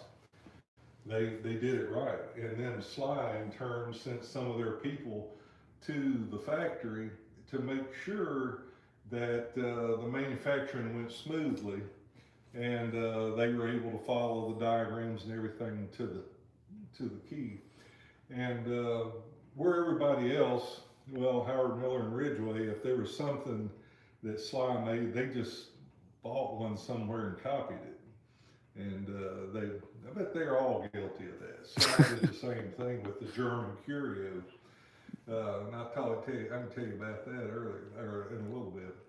But this was originally a Sly design, then it was a Bulova design, and then it was a Hermle purchased Bulova's stuff and everything they got from Sly, and then they started manufacturing that in Virginia. So that's a Yeah, I was gonna ask whatever happened to Bulova because I'd never really like. I know they still got clocks, but they're all Chinese made. They just got out of it, and but they were Canadian made before. Okay. And they worked up there in Toronto area, I think, and the people from Henschel and other companies up there that built clocks and stuff, they all kind of worked together.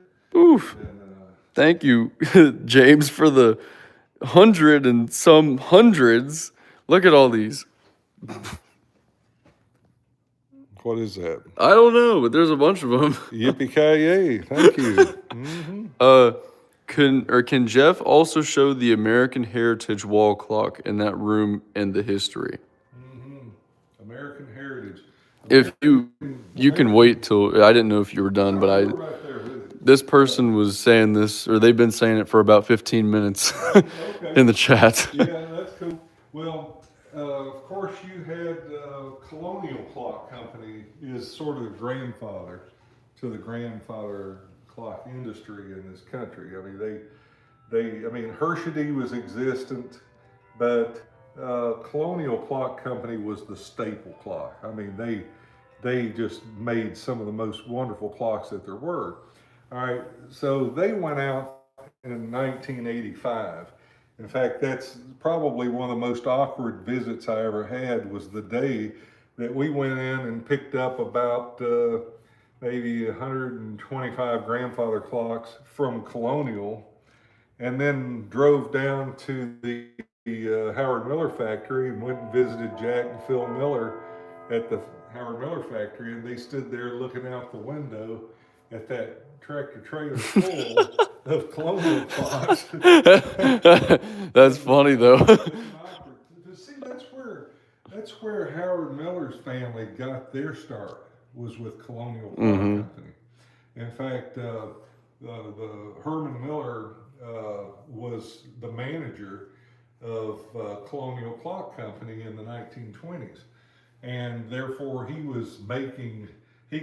got to making some of his own clocks, and then got in. They merged into all sorts of manufacturing of furniture and things like that back then. But anyway. So this is an actual American heritage, okay?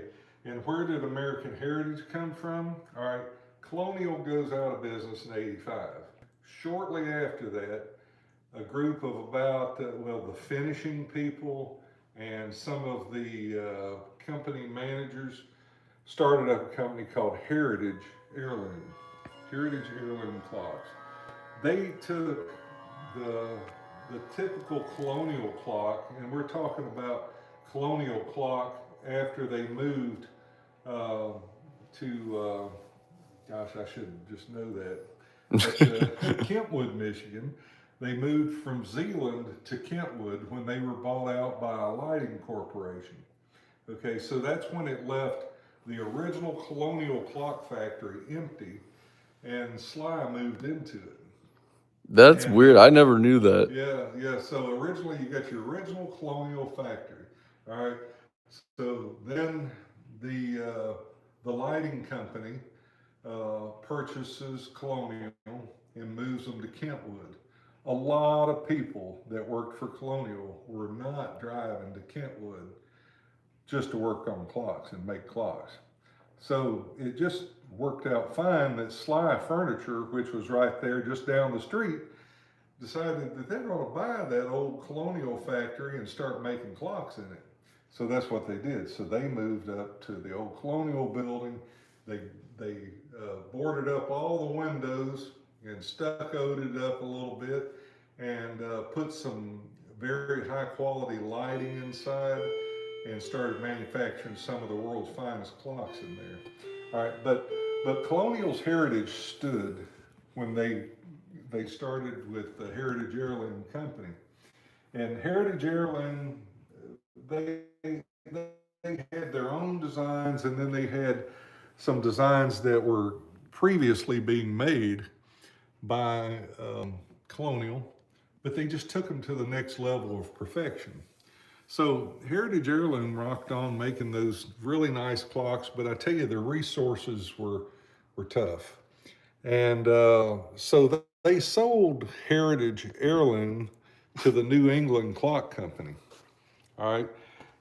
Then some of that same group that just sold Heritage Heirloom to the New England Company started up another company. Oh my God. And it was called American Heritage. And boy, did they do some work. Some of the absolute finest woodwork that was ever done on a clock was American Heritage. The attention to detail and the fit and finish was just superior. Woo. And it is still the most fabulously finished stuff. I mean, they just spent whatever time it took to make it perfect. The inside of the clock. I mean, when you open one of these things up and you look at the finish on there and everything else, the back of the clock was finished separate so that it had a distinct line between its finish and the case's finish. And they did that in everything that they made. And they made these little grandfather clocks that were about this tall, and a wall clock that was just a 5 light like wall clock. Absolutely some of the most beautiful pieces you ever laid your eyes on. And that's the last one, I think. And it's funny, the last American Heritage piece that I sold went back to Grand Rapids. Oh, A lady and her husband had always admired, they go down to Tierman's, and Tierman's was in Zeeland, and they're big furniture company, real nice quality furniture company. I mean, they're probably still there. But they used to go to Tierman's and they'd look at these American Heritage clocks and think, wow, one of these days. Well, her husband died, and she found the clock that they always wanted, and we had it.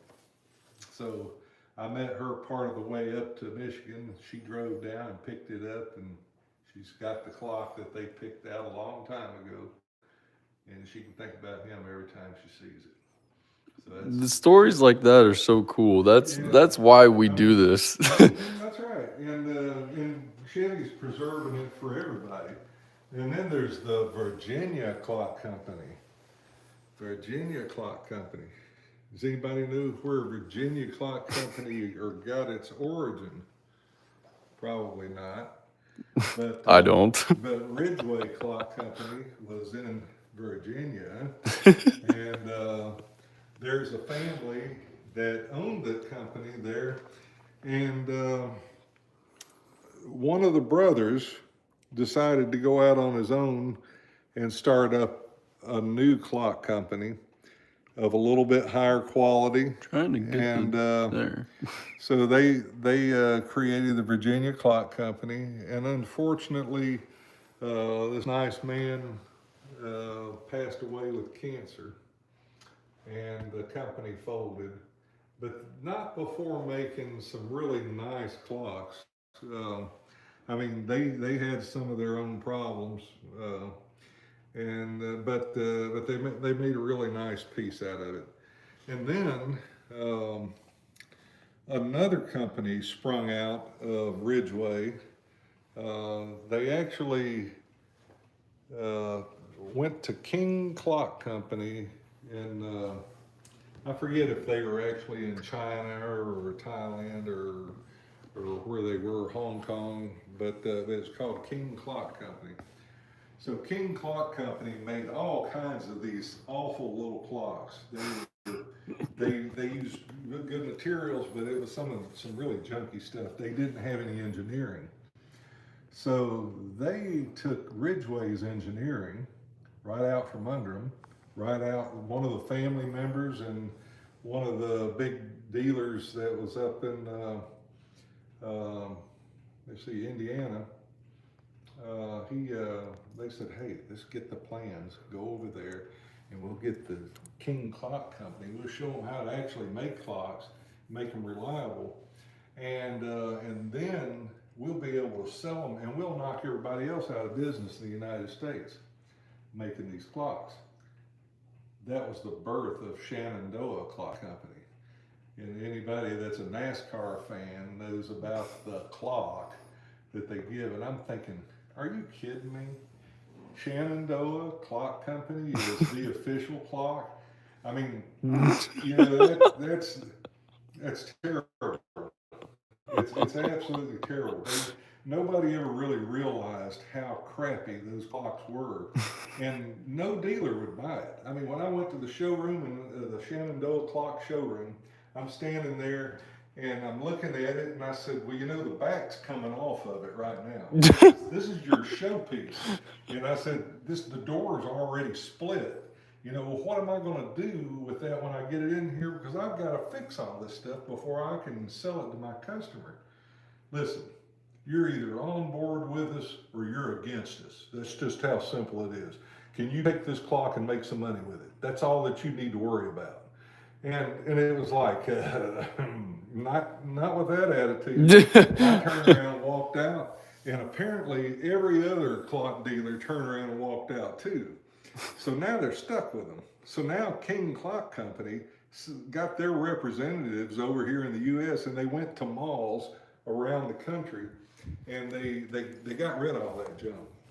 Oh my.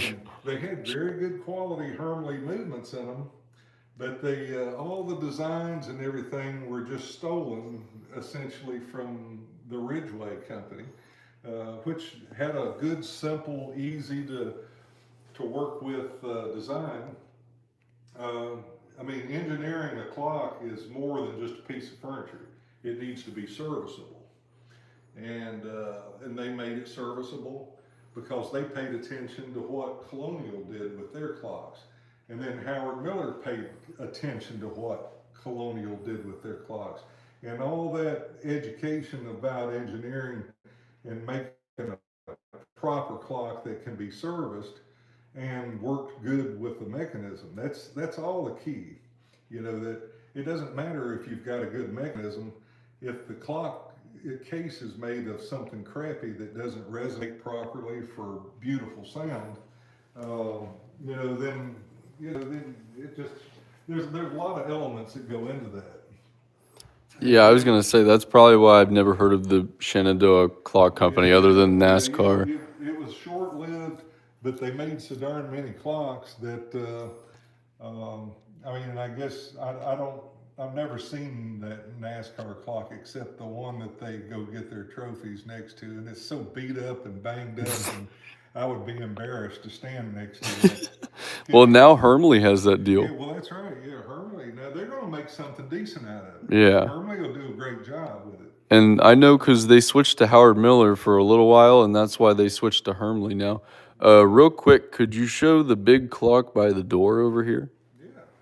Yeah. James, thank you for the $1.99 to ask for that.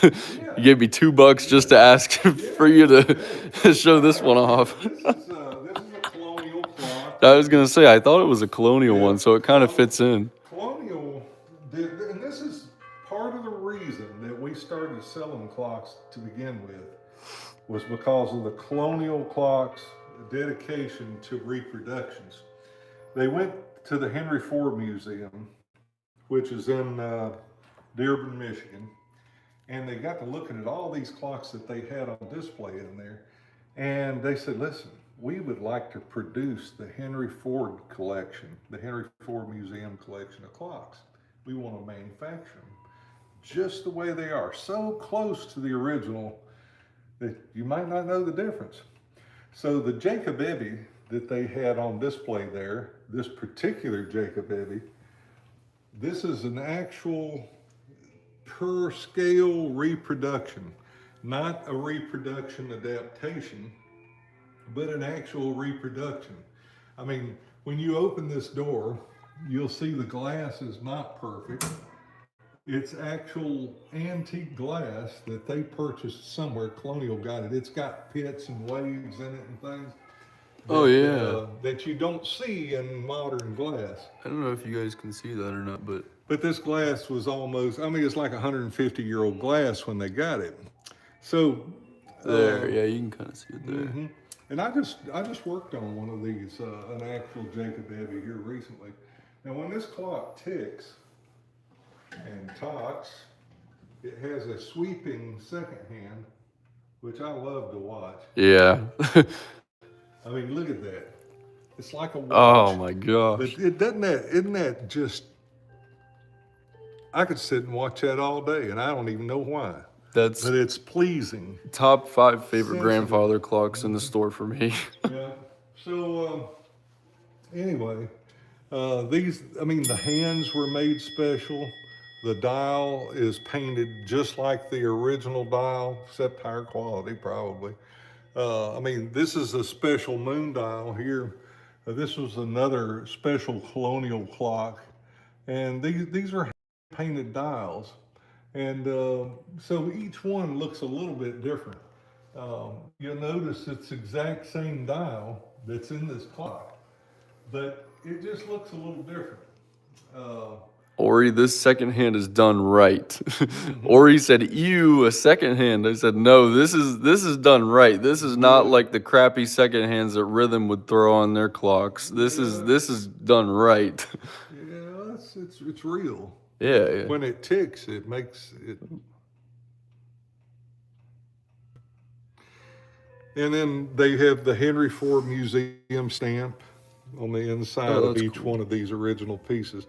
They made 300 of these in about 1980, and they all the glass is retained using plaster of some sort, just like an original 200-year-old clock would have been. But yeah, they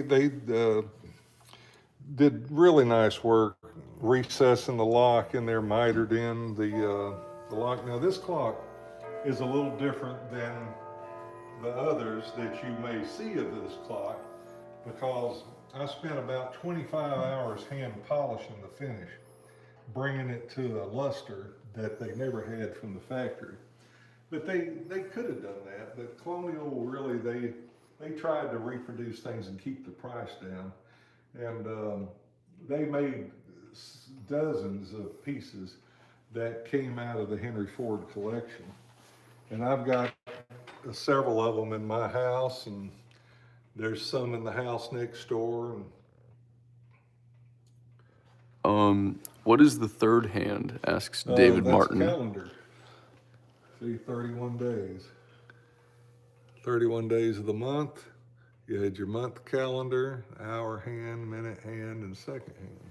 That's cool though. And it was done sometimes, if you look at an old school clock, the old octagon top shaped average wall clock that you'd find in a school, they had a big calendar on them, a big red hand that followed around. This is another company.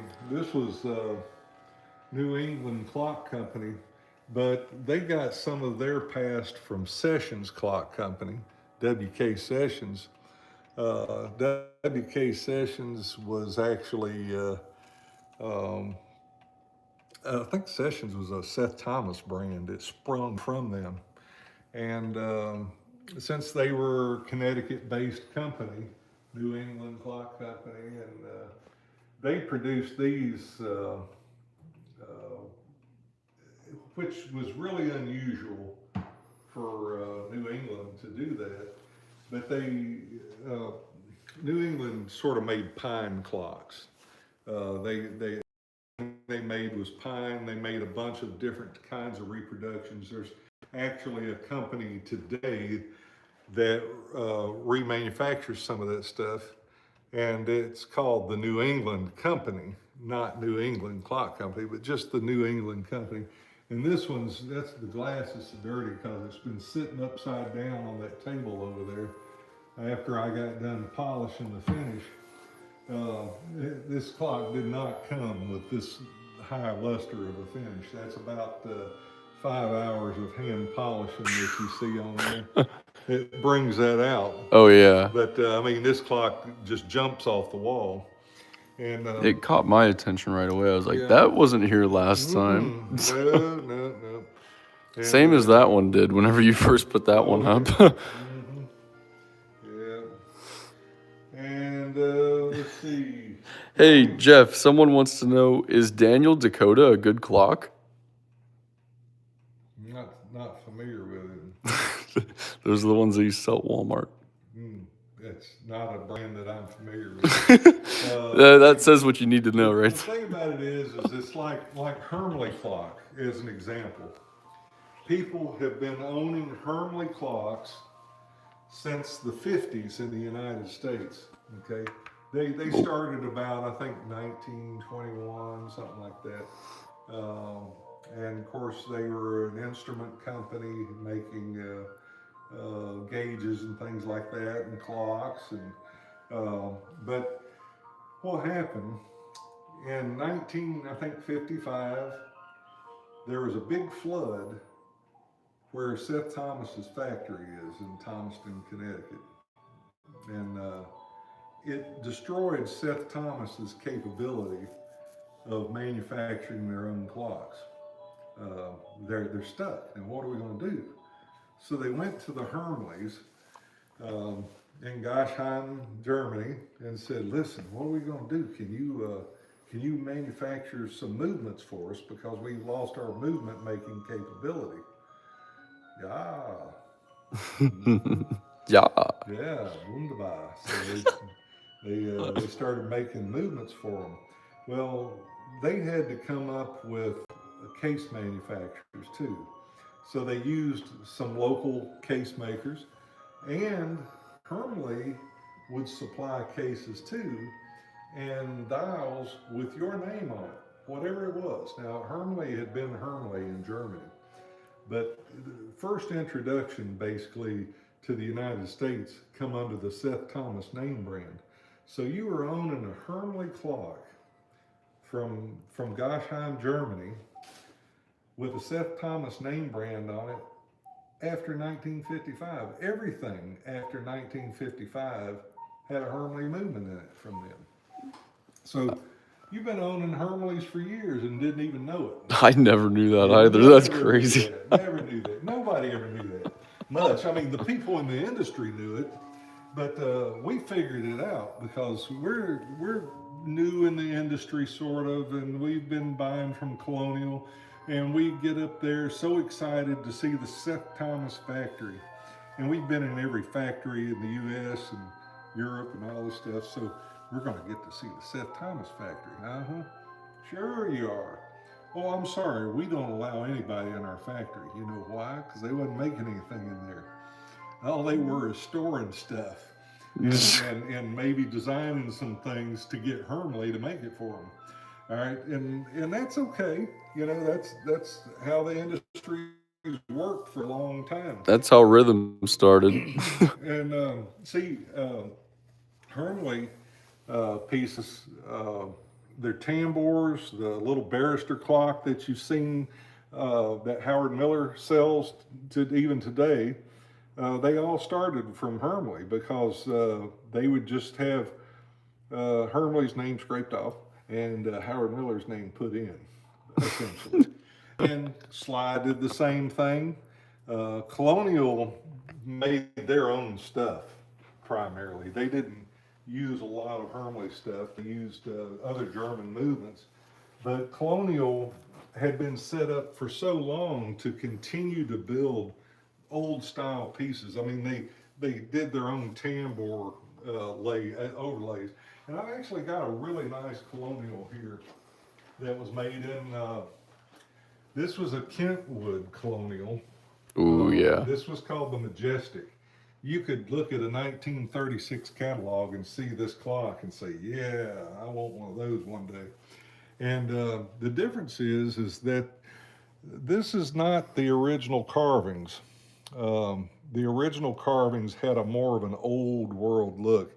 I mean, when you see a cherub on an old English cabinet or something, the angels and things and the cherubs, they were fatter cheeked and all that stuff.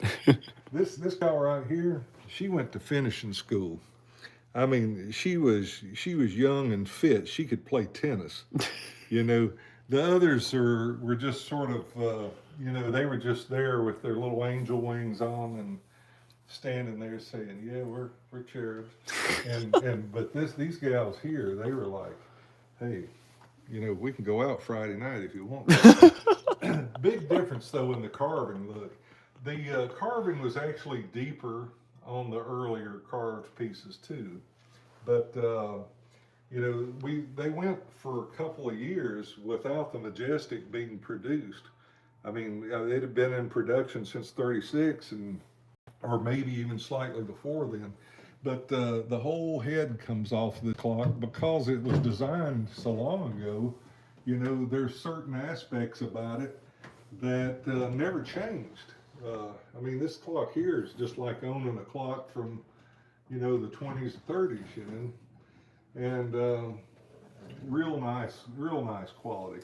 Colonial thought about a lot of things when they produced their furnishing of the clock.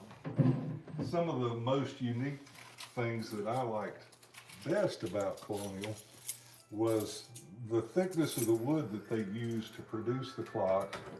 And even Howard Miller, when they first started up, they would use finishes or use wood that was almost this thick.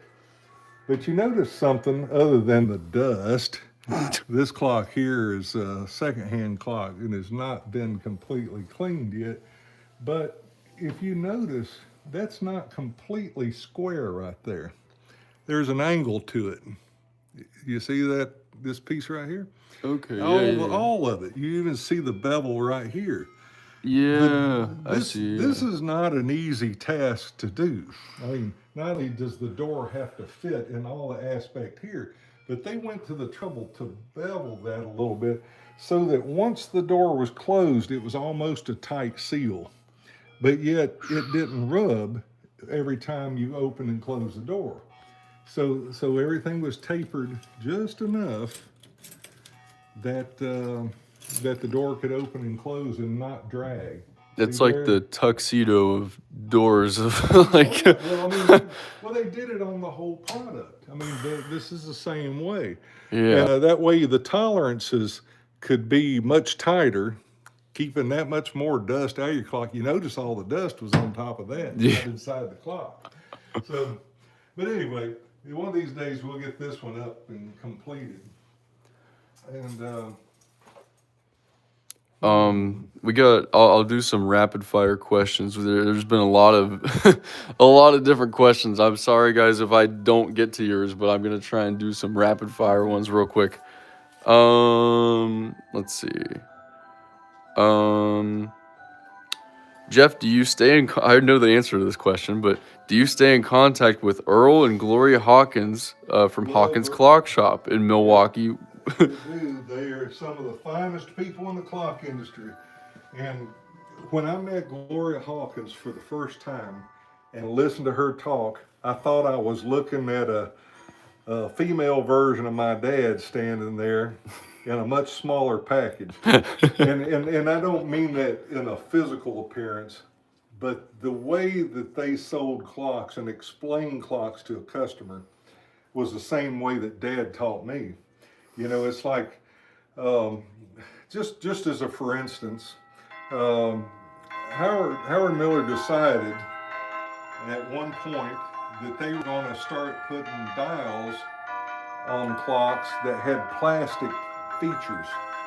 And you know, when you think about a $2,000 or $3,000 grandfather clock, you don't want to think about plastic being on the clock itself. Now, these things here are made of pot metal, but it's still some sort of a metal, okay? Well, they started producing this type of filigree for Howard Miller clocks out of plastic. I mean, just premium grade plastic or rhythm grade plastic with you know, chrome or sort of a brass looking tone or whatever. And well, at the time there was a local store here called Rich's. Now Rich's wanted the Sly Clock Company to sell to them. They wanted a higher grade of clocks than just say your average Howard Miller. So what they did was they went to Sly, and then Sly told them, says, well, we got champs in Atlanta. We don't need anybody else. And these people are highly trained on how to take care of the clocks, and they're doing a good job for us. So we really don't need Rich's to carry Sly clocks. And so, boy, there was all sorts of controversy started up about it. And there was people coming out here. Rich's was telling them all sorts of stuff. Said this was gold plated.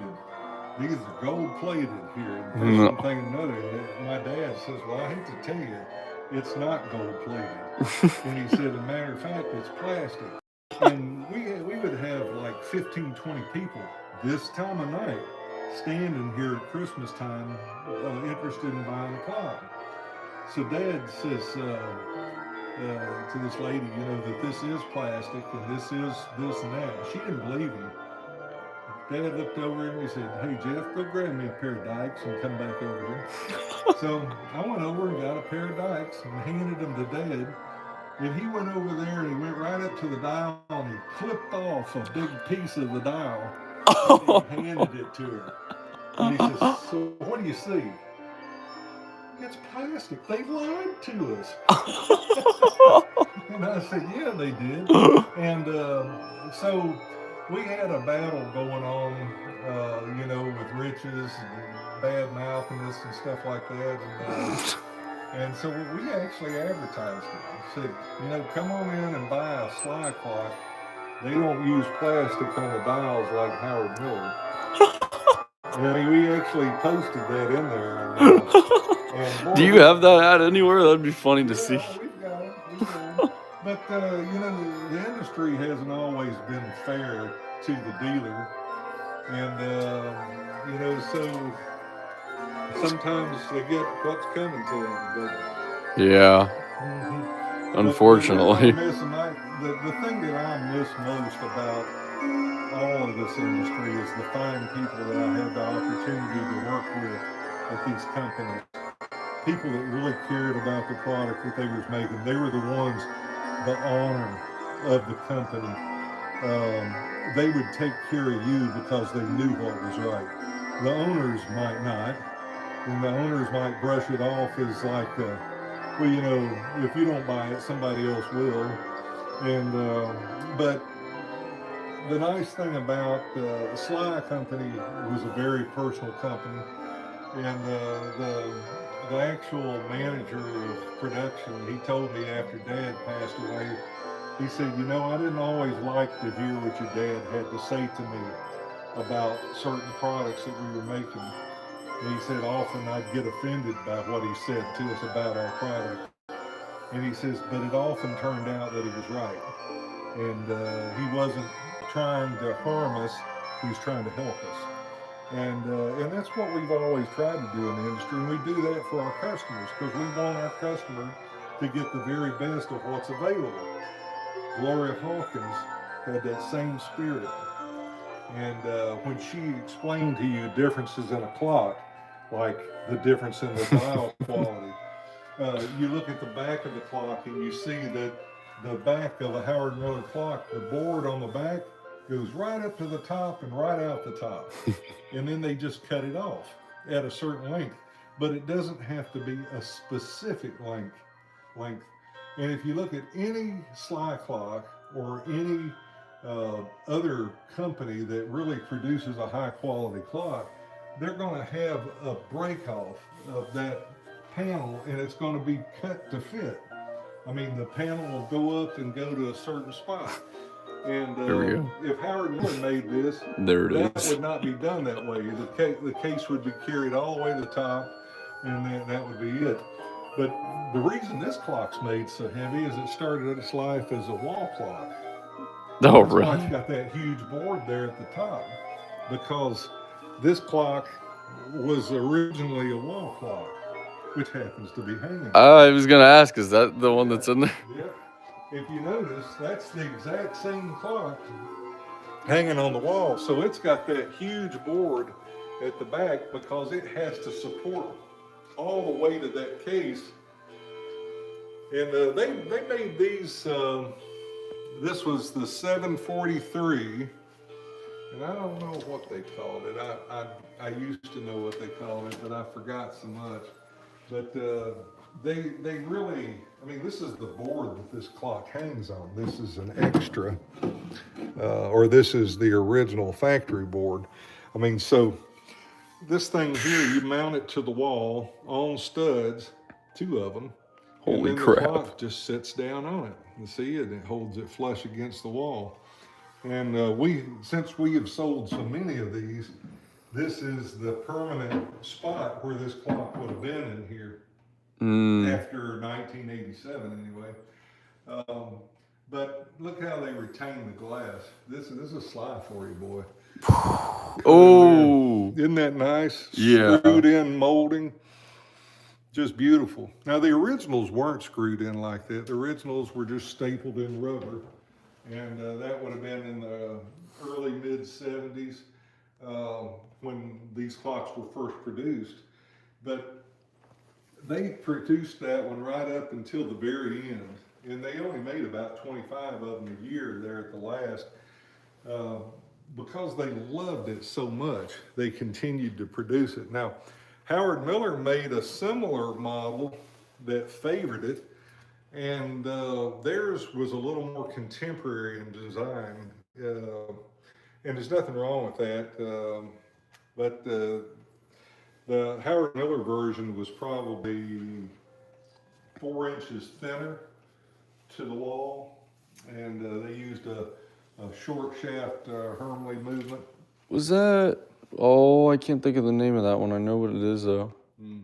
I can picture what it looks like in my head And too. it had some gold trim and Yeah. some other stuff in it. But I mean, to me, that's some of the finest furniture, and it's all mahogany. And like I say, they produced that right up until 2005. And they still Yeah. bring over $6,000 when they're in this kind of condition. And so just really, really high quality stuff. But that's the 943 was the floor model. And I know what the name of it is, but my brain isn't telling me right now.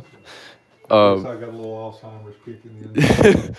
Would you say, or what clock company would you say is like the Cadillac of clock companies? That was going to be one of my other rapid fire questions. That's a tough one because, you know, Hershey, while they were America's finest clock manufacturer for a lot of years, they they credited Sly Furniture Company for being the one main reason that they ceased to exist because of the quality of the Charles R. Sly line that came out after the Centennial.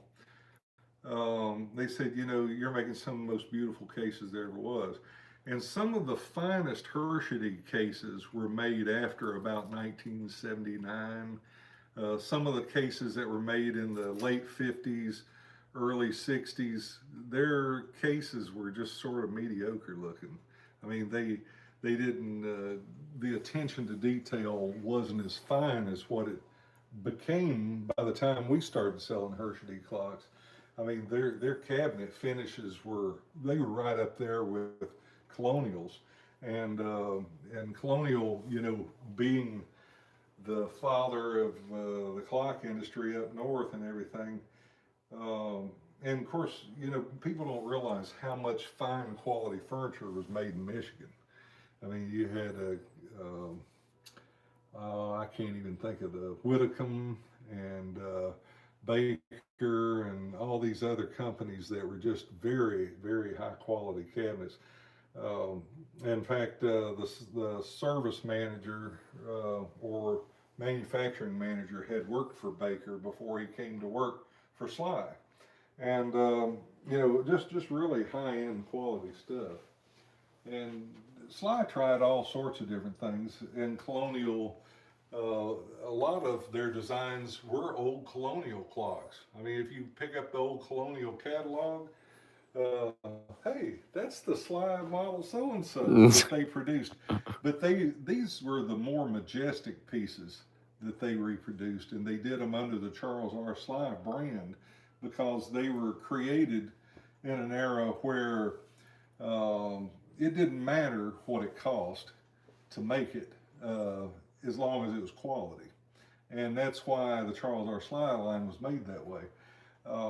And you know, Howard Miller, like I say, they made some nice clocks, and that piece that they got back there right now, the 610 or 611 030 and 031 was the very last finest clocks made. But they figured out a way to make it and make it easier than say Sly would have done it or Colonial would have done it. They had little cheats in there that cut time when it comes to manufacturing. So they were some of the real high tech, you know, makers of things that they figure out a way to do it easy. But when you build a column, this column has to fit exactly the same, and each piece has to be fit just right to fit inside of here and not have a gap between it. So, because wood shrinks and expands, and so you don't want to see light through this gap right here. And when they produce it, this was made in Salamanca, New York by Fancher Furniture Company. But they made a really nice product too, made out of real cherry and other things. But as an example, on that top of the line Howard Miller piece back there, in order to make it easy for them to finish the columns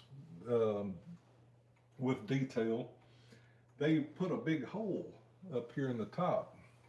And where this is just flush mounted. I mean, that's just smart thinking the way they did it. And I can actually show you on the clock, but the way they did it is the column would go in and go up in the hole and then come back down. And now all that time that's normally spent to fit this exact just got eliminated, because you just build it to here. It doesn't matter if it's a 16th inch or an 1/8 inch off, one way or the other. They just come in there and slide that column in and pop it down into place and screw it down. And so the gap was taken care of, and it's up in the hole there. So you don't even have to worry about the column shrinking and leaving a gap at the top. I mean, little things about wood manufacturing that they did was pretty cool. They were some of the first companies to use microwave dryers for the glue. In other words, normally you'd come in, you'd clamp this door up and put clamps on it. And you got to wait maybe 30 minutes to an hour, even with fast drying glue, to get it dry enough to handle. Well, when Howard Miller made a door like this, the computer design had the dowels and everything in place, so you could actually assemble this door at Howard Miller in just a matter of seconds. You could sit there and watch these builders. They'd come in there, they'd take the pieces and they'd lock them in, pop them in. They come in and they put clamps on them. Then they set them in this microwave dryer, and this thing would go down inside, come right out. The glue is dry. It's ready to go to sanding and finishing right now. And then, of course, now when you go to Colonial, they dyed all their glue pink, so that if it squeezed off the side, you could see it. And they put enough glue in the joints at Colonial that, and that's another thing with Howard Miller, they put enough glue to hold it together, but not enough glue to squeeze out of it. All right, saved on glue, and it also saved on cleanup time. So when you go to Colonial's factory, there was a whole dedicated section of pickers that were picking off dried glue and cleaning it up, because finish doesn't stick to glued areas either. So the stuff, it's dyed pink so they can see it real easy. To interview for that job, do you have to like pick your nose? Yeah, you have to pick something.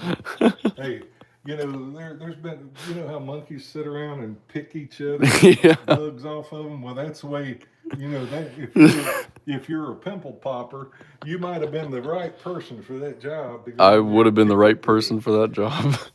So, and this is another clock that, Ridgway had a lot of unique looks. And they had the capability of making so many different designs. It was because they were part of Pulaski Furniture.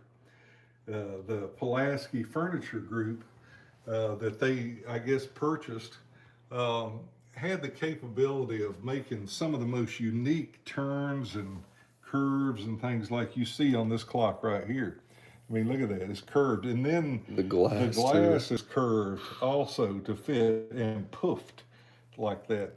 Now, Howard Miller, when they bought Ridgway, they continued to still make this clock, but they took the curve out. Oh. This was still curved, but it was flat, just like that when it got down here. And most people if you're looking at it straight on in a photograph, you can't see that that's curved. But if you look at the finished product after they got done with it, it was flat as a pancake. And they got rid of the expense of the curved glass, and they got rid of the expense of having to bow that door with steam. So, but that's the real McCoy there. That's the real model, just the way Ridgway originally produced it. Whoa. But I do admit that they did it in a oak version. Howard Miller did, and it was one of the prettiest clocks, with sort of a Victorian twinge that you ever saw, and really a beautiful piece. And unfortunately, you have to see these pieces disappear, and they're gone, you know. Yeah. And that lights up. It's got a fluorescent lighting on the inside. Oh, I didn't What know other that. questions we got? Do you guys get new clocks in? I haven't got any new clocks in a while. I mean, I do. I have some new clocks, but they're not new grandfather clocks per se. The industry is sort of soft right now, so we haven't brought in any. But every once in a while, we get some real good deals on some pieces, and we'll bring in some color, you know. And I mean, I don't just particularly like either one of those colors just for my wall, but if I had a bright kitchen that I wanted to add some pizzazz to, I would hang all three of these clocks just like this on the wall together. Yeah. And You could have different time zones. That's right. Well, you could, but the price you can buy those for, you got the three pieces sitting there, and that is beautiful art. You know, you got beech nut and avocado and sort of a soft silver coat. I like that one a lot. And then they even made the wood color, the wood grain finishes, which are kind of neat. Josh, unfortunately, Josh, Rhythm is not in business anymore, and they're not really making musical clocks anymore. They no longer exist here in the U.S., so they are not getting any new rhythm clocks here at Champs. No new rhythm clock. But the newest rhythm clock that we ever received is the prototype that you see right here. And there's only one person in this country that received one newer than that, and he's the guy standing there holding the camera. what? Yep. And so what was the name of this clock? The Time Dancer. The Time Dancer prototype. This clock cost $10,000. $10,000 for that clock. And that's because it was a pre-production prototype. This thing was assembled and made by hand, and not CNC, but there was some CNC work involved in it. But 3D printed pieces prior to the moldings ever being produced to actually manufacture it in a mold. So the prototype piece, they get it, they look at it, and they say, okay, this is what we want to do with it. And this doesn't even have a clock movement in it, but it can show the functionality. And Chevy and I took it apart, looked in the back, and the wiring and stuff doesn't actually have harnesses that it follows. It just sort of, the wiring is just sort of, and, but it had in it what it needed in it to give you enough so that you could sell this product off of a prototype piece to the public or to the dealer network. All right, so the very first one of these that come here after production started came in, and it was unboxed right here by this fella. It's true. It's true. This type of work that he does promoting the clocks, and we've got the prototype of this clock. Yes. Matter of fact, that is the prototype Millennium. Yeah. Yeah, you see all the crinkly looking paper there? Pre-Peaceful Cosmos. Yeah, that's right. This was the concept clock for the Peaceful Millennium Cosmos. piece. Yeah. And then that's another prototype right below it. Mm-hmm. I was thinking about that because the factory one looks different, doesn't it? Mm-hmm. I mean, is that actually raised? These pieces are raised? No, no, they're not. Mm, okay. It's ugly. They even said it was ugly. Mm-hmm. And I said, "Why'd you produce it?" And they did not have an answer to that question. And that, the only other clock that could possibly be newer than the Time Dancer would have been this series of the Melody clocks, the Melody wall clocks. Yeah. They imported 500 of each design into the country, and this one and this one here came a little earlier. This was the last of the models to come into the country, and they never even got them really. I don't think in a catalog, did they? No, there was no catalog for them. And therefore, there we got 468 of these things, so that the few that were sold went to some other dealer somewhere else. I mean, we all bought like a dozen each Yeah. when they got them in, and but I got 400 and some of these, like 377 of that one, and maybe 300 of this one. So really, I mean, so far everybody that's bought them loves them. And I mean, they were so like Rhythm just didn't care when they were going out because the product images of these clocks were the mock-ups for the prototype pieces whenever they were being produced. They were not genuine pictures, so I had to Photoshop all these. These are my product images that I Photoshopped. Yeah, yeah. Couldn't get a factory image of them. Yeah. So these were actually the last production pieces shipped to the U.S. And now you can own one at a fraction of their original cost. Yeah. But you know that's 3 the new designs, stuff that would- one that great was in there. price. And But yeah, you got all of the final pieces that Rhythm had, all of their final stock at their warehouse, their office. I got some of the office stuff, but then This is all the called- showroom. This is called the chronograph. It should have been called the chronograph because you see it's made of all chrome, and they just say silver finished. That's stupid. It's They should have said chrome. It's chrome. This is as close to a Harley Davidson clock as you can get. Yeah, right? You know, I mean, it's got black and it's got chrome. And Yeah. it's got gears turning. And it plays America the Beautiful, or is it My Country 'Tis of Thee? My Country 'Tis of Thee. Yeah. It's got a few Americana. It's got like When the Saints Go Marching In, I think. There. I mean, if you don't, that just makes you feel good.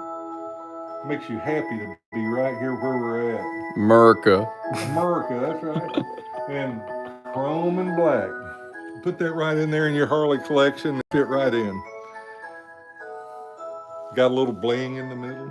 Yeah. Yeah. We could all use a little bling. That's right. And talking about something Sly did. Now, this was, we imported a bunch of these clocks from Germany. And Tom Van Tamlin was standing here and he says, "Oh, champ, I like that. They really did a nice job on that. Do you think we could get one of those?" Really? Well, what you gonna do with it? You know what we're gonna do with it. Yeah. The next thing you know, not only did Sly have one, Howard Miller had one, and then Ridgway went crazy with them. Ridgway, with their Pulaski furniture division, man, they turned out every kind of twisted, turned curio clock you could ever imagine. So, and then this was the original design that was so pretty. And then they figured out a way to, hey, this eliminate this part. That'll take $75 a clock off. So then the clock just goes up and they lower it down, bring that down, slide it over, and well, we eliminated that part. And this Trying to plug in my away. phone. Sorry. Sorry, I'm trying to plug my phone in. There we go. And Sorry. then this eliminates this recessed door panel and just put in a side panel, and that'll cut another $80 off of production. Or this better off, let's just put a piece of glass in there with a little ball on it to hang on to.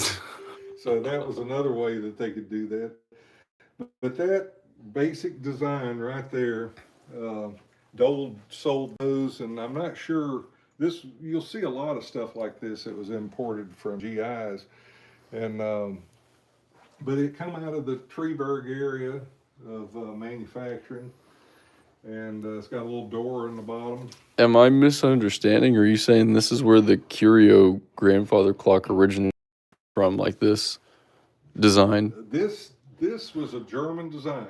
Okay, Mm-hmm. the whole curio thing was a German thing. Yeah. When we imported them, we were some of the very first importers to bring a curio cabinet into the United States, if Oh. not the first. All right, that's why when the manufacturer, and see, that's the one thing, because we've always had so many different varieties of clocks. All the manufacturers came here. I mean, Sly, Colonial, Hubble, Baldwin. Man, Baldwin flew a whole Learjet full of their employees here just to walk through and look what their competition looked like. And they would come in there, and Dad would tell me, you're building stuff that doesn't even have a quarter round on the door itself. It's just a square, flat door. I mean, look here, other people are doing that, and they're doing it for less money. If you can't do that and compete, you don't need to be in the business. And the guy that ran Bulova, he was or not Bulova, Baldwin. He was a cuss. I tell you what. And then the finishes of that Baldwin stuff would come in there, and there'd be old gunky stuff in the corners where they didn't finish wiping it out, and it would be all dried in and crusty looking. And I remember the guy says, "That's hang up. That's specifically put in there." Dad grabbed him by the underarm and drug him across the room, and he's fighting Dad the whole way. And we get over there to one of their Baldwin pianos, their $16,000 Baldwin piano, and he said, "You show me hang up on this." And he couldn't do it. And they hated us for that type of stuff because we call them on their different problems. But the thing is it was genuinely for our customer. And we were maybe too picky, and because we wanted it to be best we could get it for them. But the German stuff, is all excellent quality stuff. But they in the manufacturing was done decent. This is actually a clock that's on consignment, and but really nice stuff. But the German pieces here spawned into going to Michigan through Sly, and then when Sly started getting success with it, Howard Miller jumped on the bandwagon, and then Ridgway grabbed it and went crazy with it because they were a curio company to begin with. And so they had all sorts of curios. They had a whole factory just to make curio cabinets. So all they did is slap a clock in it and send it on its way, and you could get it in 50 different designs. So then the country just got sick of curio company. I mean, you'd think the Bee Gees was reborn. As great as the Bee Gees were, there was people that just quit listening to the radio because they couldn't hear nothing but the Bee Gees. They just couldn't quit playing it. It's like Taylor Swift nowadays. Well, Never mind. We won't go on to that. I'm not a Swiftie. But the garage door opener. The garage door opener. Mm-hmm. Classic. We were Really talking. nice 3D classic. The Seiko stuff is great and wonderful because that's all we can get. But the depth that Rhythm produced with their product, I mean, look how that stepped in. There's so much 3D to view. It's not flat. Yeah. Well, I mean, look at how thick the thing is. It's almost 4 inches deep to be able to produce that. And a lot of the stuff today, I mean, these are like 4 inches deep to have the depth to it. that's what set rhythm aside from a lot of the clocks that are being made out there. I will say though, the Seikos that I have here, these are just a specific design of Seiko clocks. I will say that they have some other ones that have a lot more depth than Oh, yeah, these that's right. here have, And that's the problem. especially the older models too. But When you see just the average thing that they give away at Sam's Club or one of these club clocks, I mean this is Costco. bottom of the barrel, bottom of the barrel. But they, it's like that piece over here. This older Seiko is exactly Yeah. what he's talking about. That had the depth of. I mean, I love this clock. It's just got a glitch. But I put batteries in the other day to see if it was fixed, it was and still doing it. yeah, it was But still I mean, doing you it. look at the finish on that and how cool that's made. It's just, and it butterflies open and then closes up, looks like a normal clock, and probably one of my favorite animated clocks. It's just such a weird but cool piece. And the thing is they actually still make a version of that today. It's just enclosed within a case now. Now, 1010, he's got a couple of vertical clocks that are unique looking. I noticed he had two of them on his wall. Vertical Yeah, there's clocks. long clocks, and they have unique openings. Oh, the Seikos, where the dial drops down. Yeah, I like that. I have two of those right now, actually, too. Was that your? No, it might have been his, because he's got a He's couple, got- too. He's Yeah. got a wall that's like the slat wall that all his stuff hangs on. Yes, he Yeah, does. Okay. Yeah. Okay. Yeah. So I looked at that, and boy, he's got a bunch of them too. Yeah, he's really grown his collection like crazy. If only I had a good job like his dad has.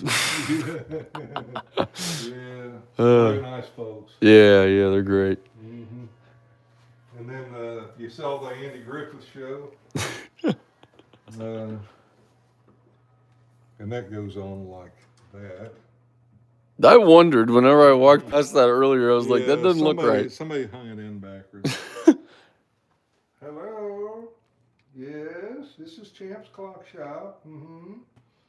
And what'd you say your clock was doing? It was going cuckoo backwards.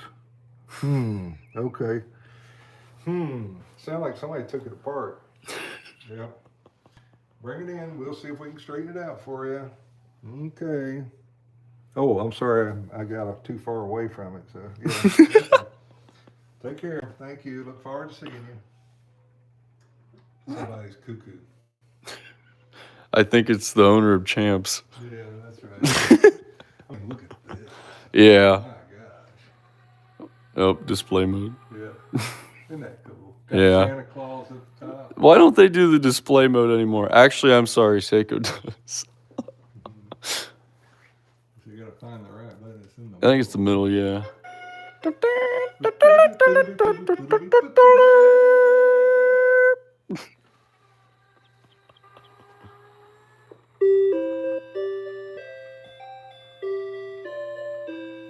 Is it cycle? I don't think. No. Only 6 tunes, I think, on these earlier versions.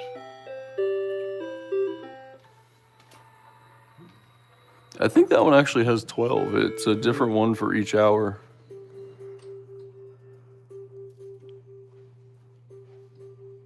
13th century design, made in Canada.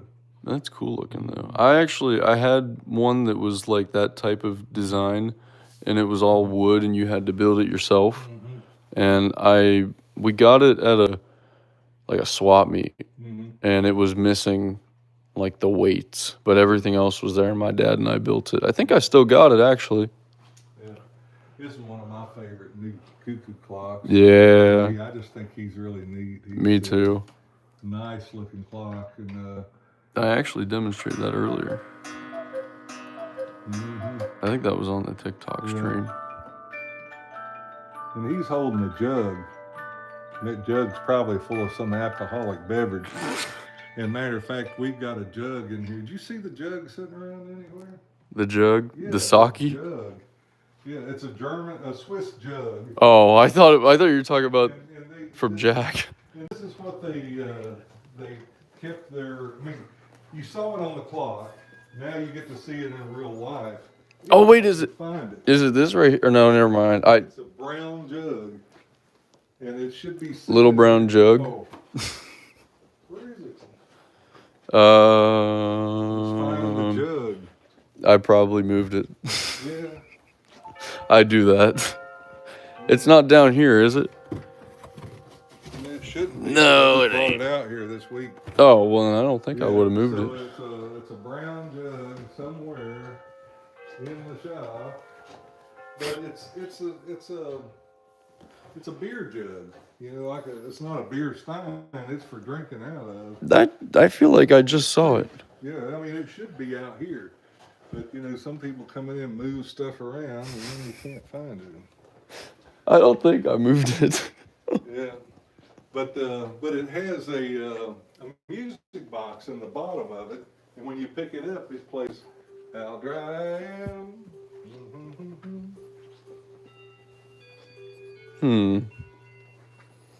It's not that. No, that's no whiskey jug. Oh, he caught himself. I Mhm. came in and he was struggling over there. I turned it off. Yeah, good. Yeah, all right. I don't know. It's similar to this in shape, but it's got a cork in the top. That? And it's all one color. Where the heck is it? But it's just like it just occurred to me that jug is on the cuckoo clock, and that's why it goes with clock shop. And It's not in here, is it? do not know. I just saw it because I'm like, that wasn't here before. Mm-hmm. I'm going crazy now. Yeah, we gotta go find the thing. Where is the jug? It's too late. We're losing steam. We're forgetting things. Mm-hmm. Hey, I lost steam from the time I got up this morning. Huh. But anyway, Yeah. I don't know where the heck it. I know I saw it. it was in Mom and Dad's house, and it was made probably in the 30s. Unless it got put in a cabinet, which I don't think it would have been. But, it may have been. And then we got our French Morbier clock. When you open it up, you see all sorts of a unique design. It's a primitive design, and it really didn't change much over the centuries. In fact, this clock was made by Odo, French company, in the early 1980s, and it's a genuine French Morbier. French clocks like this would strike twice at the hour. You got the half-hour strike, but then when it get up to the hour, it'll strike 5 o'clock. Okay.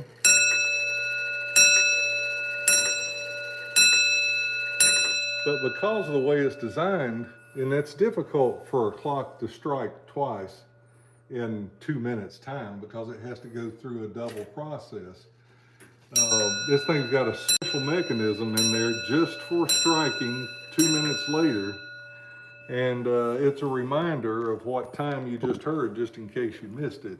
You know, it's I like, never what knew time it did was that. I didn't hear all that. Well, wait 2 minutes and you'll hear it again.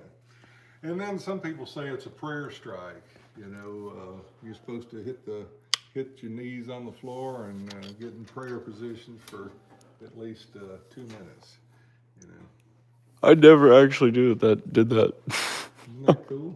That is cool. Yeah, but even the old Morbier we got in the back there, and it's a French clock also, but it really isn't a French clock. It was made in India, but made in a French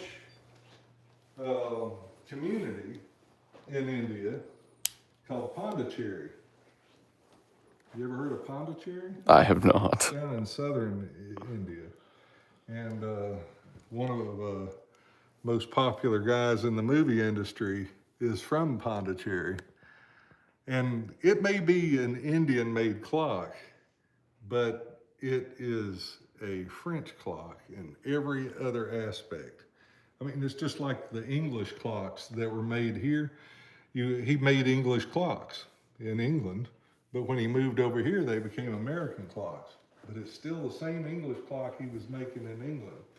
So same thing with this. These French guys that made clocks in France suddenly are opening up a factory in India. Now it's an Indian-made clock with all the French background. Goodies, yeah. So this is probably 1890, maybe, I don't know, 1840 to 1890. And basically, this clock in here is just what you just saw. You could just take this out and hang the weights and the pendulum on the wall, or you can sit it in a case. Same difference. It's got its own little metal case that it sits in. The whole clock opens up in a fashion where you can service it. You talk about being able to service something? You see Oh, that? dang. Check that out. Oh, that's cool. That's a French Morbier. Oh, Now, dang, that's actually really cool. The other thing that's different about this clock, had this clock been made in France, all this stuff would be half the thickness that you see now. It's kind of like an English rocking chair. English rocking chairs, if you saw the movie The Patriot, Mel Gibson's character was trying to reproduce an English rocking chair. And every time he made one, he'd put it together and he'd sit in it, it would disintegrate because of the engineering that they did to make it work and do it with the least amount of engineering, least amount of structure possible. And all these French clocks, the original ones, are so flimsy, the cases are so frail and so light that they're kind of scary. They gotta be, I mean, you're afraid that if you put the weights and the clock and the pendulum and stuff in there, the case is just going to disintegrate, but it doesn't. And they're just as crickety today as they were in 1790, you know? That's always been a cool one, though. What was the one that you had that sold a while back that was hanging on the wall? It was really similar to that. That's over where that Colonial one is, the majestic one. Oh, you talking about the really big, huge one? Yeah, the big, huge one that was there. Well, oh no, not that one, but there was one. Is it actually still hanging there? It's still hanging there. Okay, yeah. It's the same thing. And it's also made by Odo. And I got to talk with one of the factory people that worked there in the 80s, and he was telling me about making these clocks. I was talking to him in France. I looked up the company and found this guy's name, and he was talking to me about it. But the only reason that we have these clocks is these were imported to the U.S. about 1983 by Steinbach. Steinbach had a big distribution of clocks over in Germany. And when they decided to close up shop in Germany, they just came to the U.S. with all the goods that they had over there. And so this stuff here is like stuff from a time capsule from 1980. So this clock, and I've probably got a few dozen clocks that were brought over in that original Steinbach shipment, and this is one of them. Oh, yeah. Yeah, the German columns, which are so difficult to make, in an Italian-made case, made for Steinbach. And you'll see a version of this that was produced in Germany, but it's scaled down probably about maybe 20% smaller. And but this is the original full-size Steinbach. But one telltale sign is made in Italy. You open it up, only the Italian glass like that. I mean, you know, that is some lacy, beautiful stuff. It looks like it come right out of the, I already knew before you where even the said. Pope lives. Oh, I mean, out of the Vatican? Vatican. Yeah, that's the thing. Oh my God. Yep. That's funny. You didn't even have to say it. I knew as soon as you opened the door. I saw the like gold shimmering of that. Yeah. Talking about It's a Wonderful Life bell, Bevan is America's only remaining bell factory. I mean, Bevan Bell up in Connecticut. And that's where they originated, and that's where they're still at, and they still pressing out bells and more cowbell. More cowbell. More cowbell than you can stand. And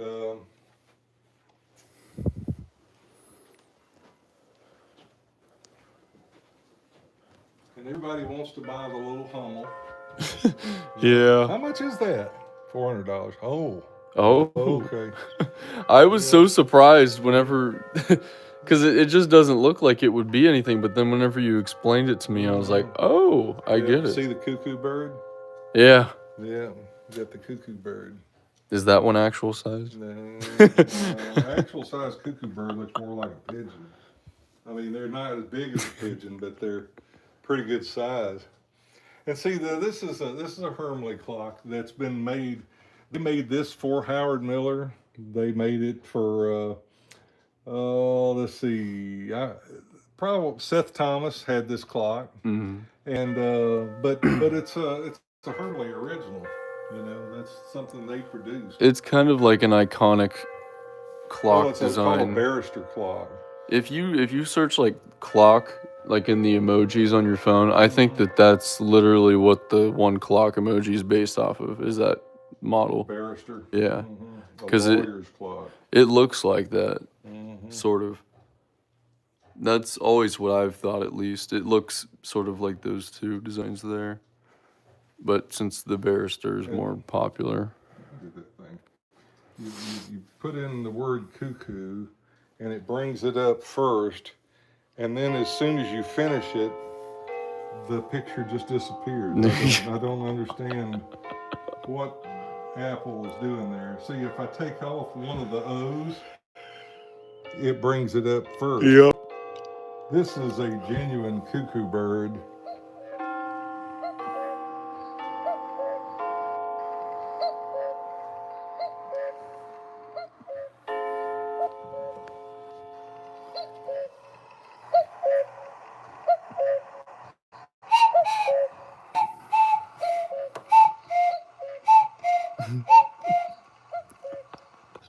There you go. Got your cuckoo whistle right here. In many different Yeah, designs. that's right. The dog, the gnome, the Squirrely squirrel. the squirrel, Yep. and the birds. Yeah. Yeah, the birds pecked the holes in it. The squirrels chewed the holes in it. The gnome slept in it. And the dog chewed it up. Yeah. Mm-hmm. Look at that. Look at all those melody wall clocks down there. A God. few of them. Yeah, those things just keep appearing.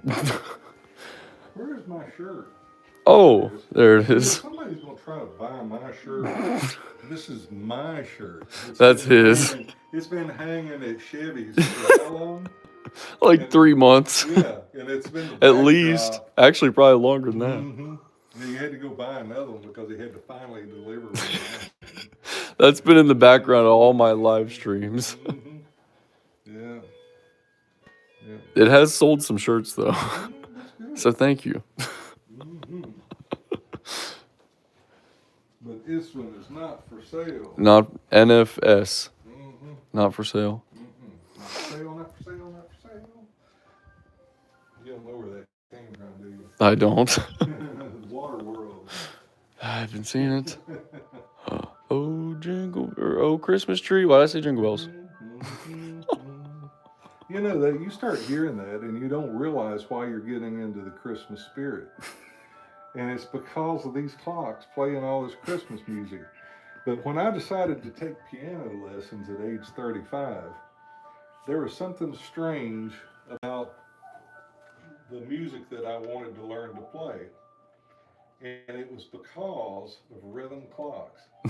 All these rhythm clocks in here play these classic tunes like Yeah. and so when the piano teacher tried to get me to play a cheap edited version of it, I couldn't do it. I couldn't do it because I heard it in my head this way. So she says, go home and practice this. And when she came back, I played it the way that it was originally written. And she's like, well, that's not on the music. And I said, yeah, but that's the way it's supposed to be. But because of all of these beautiful classic melodies, and you know, that's something else you guys don't realize. When it comes to clocks, children are affected so much by a clock in the home. Classical music gets into your heart and your soul. And it's not in everybody's heart and soul because they don't have a clock playing that music for you all day, every day.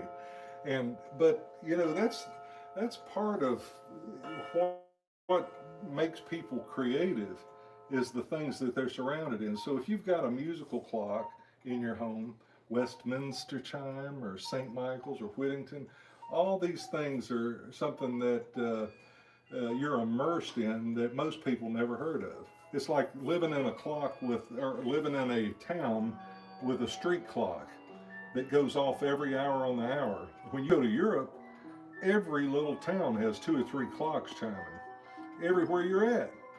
But when you get to the States, I mean, it's rare. I mean, you might hear a church down the street ringing a bell on the hour, but it's kind of rare. And then if you do, it's some sort of electronic thing that goes off. And every once in a while, you get in a big town that's got a Caroline or something, you know, especially up north, you'll see a lot more of those. Yeah, our town, we got one. Mm-hmm. It strikes the hour. Yeah, and that's nice to hear. But I hear it at night sometimes. I'll sit out on the porch and just like, you know, sit on our porch swing or whatever, and then off in the distance I'll hear boom, yeah, well, see, boom. we lost our tower clock in 1955 in Douglas County, and so when we put our tower clock in, we gave it back to the county. And the neighbors were like, if that thing wakes me up, I'm going to shoot it out of that tower. Well, everybody liked it. Everybody loves it, you know, and except the neighbor kid. He kind of had a thing about it. He says, because here I am, I was supposed to be in by 11 o'clock. Mom and dad's already. And he says, I open up the door real quiet. And it was midnight. And your tower clock goes off and wakes up mom and dad right at the time I open up the door, and I got grounded for a month because of that clock. That's funny though. That's my old buddy Larry Weaver that grew up next door, and he's passed away now. Oh, So yeah. that's a funny story I mean, though. that's a story that I never heard until one day he told me about it. You know, it's like I said, I never asked anybody what was it like growing up with the tower clock. You know, and because I grew up with it and I knew what it was like, and but from the perspective of a neighbor, what was it like? Yeah. And then, you know, nice stories like the mouth of Sweetwater Creek is probably 2 miles as a crow flies up the Chattahoochee River from here, maybe a little further. And my buddy says you like to fish right there because good fishing right there at the mouth of the creek and the Chattahoochee River and all. And he said, you know, I can hear your tower clock up there just clear as a bell. He said, just clear as a bell. I was gonna say, That's right. And so he, you know, that's over 2 miles away. That's crazy though. And do you want to see the most expensive, highest quality battery quartz movement that's probably been made in the world for consumers? I do. Do you? Do you really want to see it? Do You know I? who makes it? Who? America's oldest clock company now. Does anybody know what America's oldest clock company is? Chelsea Clock. I was just gonna say. Yeah. So Chelsea Clock in Chelsea, Massachusetts. I should have known. bell clocks, some of the finest that's ever been made. And that's not one of them. That is a Chelsea, but that's got the German movement and a plain dial. This is not their ship's bell version. This is a ship strike version. But right there, get ready to zoom in. Okay, okay. The finest quartz movement ever made. Look at that. Not only are the gears gold plated, cut brass gears, they're not stamped, they're cut brass gears. Look at the quartz drive, that big round cylinder in there. Right That in is the there. quartz, well, the big, the glob behind it. Okay, The okay, thing that yeah. looks like a drum behind it. Yeah, there. Yeah, that's the actual drive. But look at there, you can see the rubies. Those are clock rubies that are, you can see if I can change the lighting and it show them off a little better. You get the light behind it. There they are. Yeah. You see those rubies shining through? That is quality right there. And these, the only reason that I still have these is because they were in our private collection that my dad collected. That is the finest quartz movement available. What do those run? Well, they were reasonable back in the early '80s.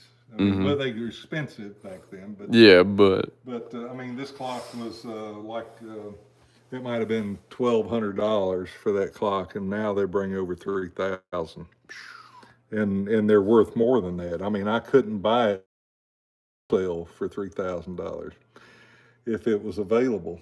And then you got the genuine Chelsea movement clocks, which was also part of this Eagle series. I mean, look at this Gouliage finish that they've got on that. And this is the same way. I mean, look at that little quartz clock. That clock probably weighs 2 or 3 pounds because of the solid brass components and fine movement. I mean, you compare that to a quartz movement and anything else, a quartz movement and anything else might be $40 at max, yeah. especially if it's something rare and hard to get. But their standard clocks, like this clock, the Mayfair probably weighs 5 pounds, but it's all solid brass, really, really nice quality case. But the movement in it's, $15. But beautiful, everything else about it. That's probably my favorite small clock. And that's like something Art Deco, from the 20s or 30s, but of extreme quality. I was You gonna just say I can't really buy like that nothing like dial. that. Can't buy nothing like that. And this has also got that fancy quartz movement in it, gold-plated case, dust at no additional charge. We don't have Aunt Pat around here to dust, Yeah. and Lisa hasn't been in lately, so things are getting a little dusty around here. I want to know where that jug went. I know. I've been trying to figure that out the whole time as we've been walking around. Yeah. Cause I just saw it, and I was gonna ask you what it was too. The prototype Duke of Marlborough from Hershey. The last official design they made, other than the 100th anniversary, which they had worked on for several years and never completed. This was, they made about 65 pieces of it, I think, but this was the prototype. And while this is the prototype, the one that Mom wanted to keep, it was so valuable that we couldn't afford to keep it. And this thing sold within weeks of arrival. And so Dad ordered Mom one of the last 3 clocks to leave the factory. That one being designated as the last 100% American clock to leave the factory. The third to last is the Duke of Marlborough, number 60 something, 68 I think. Oh, It was okay. hand signed over to the Champion family and all that.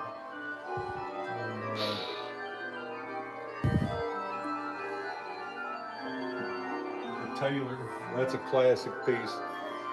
Can't complain about anything about the Taylor from Howard Miller. They absolutely made a perfect, beautiful clock. There was no corners cut on this thing. Everything was made just the way it should have been.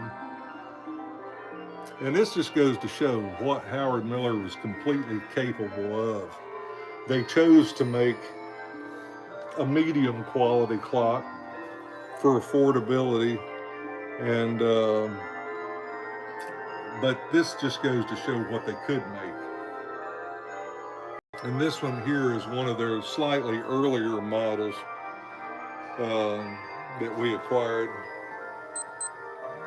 But just made well, made well. They used their colonial heritage to do that.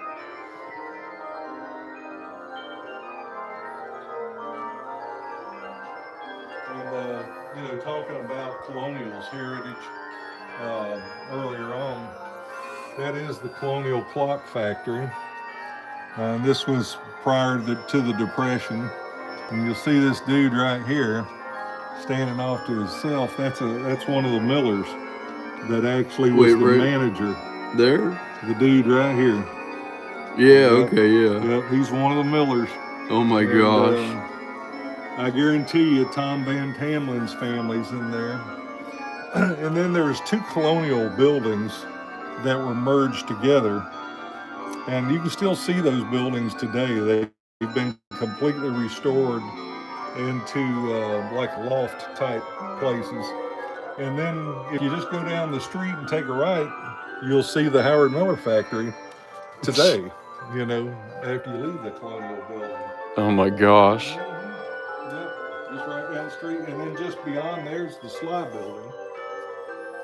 Dust is no additional charge. I don't think there was. I think it was just the reflection. Yeah. Yeah, fluorescent lights are butchering two clocks. And then there's the clock when you really don't care what time it is, but you would like to know what day it is.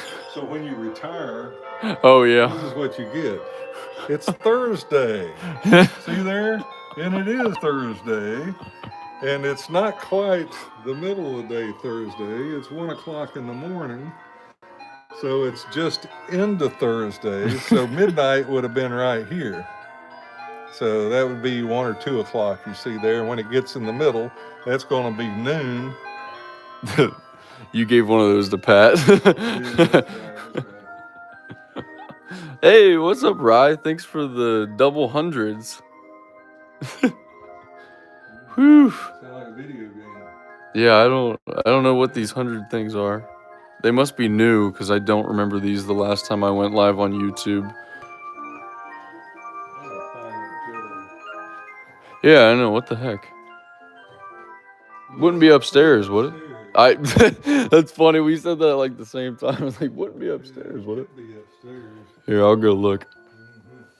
We're looking for a jug. I don't. Oh, that feels good. Stretching my legs out a little bit. I don't know. This might be the longest I've ever been live straight, like nonstop. Normally, I take a break in between, which I guess I haven't really been. I've just been the camera holder for most of this here. I was exhausted. It's been a long day for everyone involved. I feel like we all had interesting days separately today. Wouldn't you say that? Yeah. Whew. I didn't see it up there unless I missed it.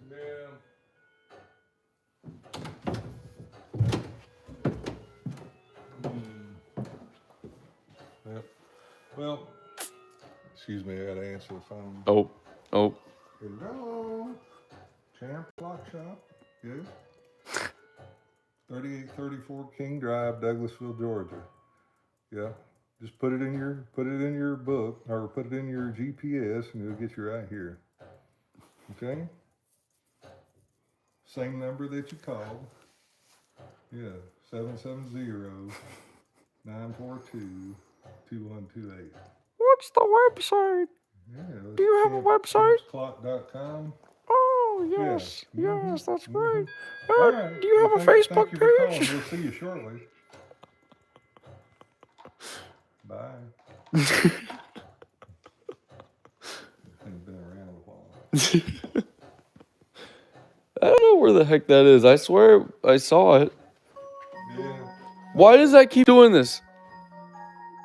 Jeff, this clock just went off. I just walked past it.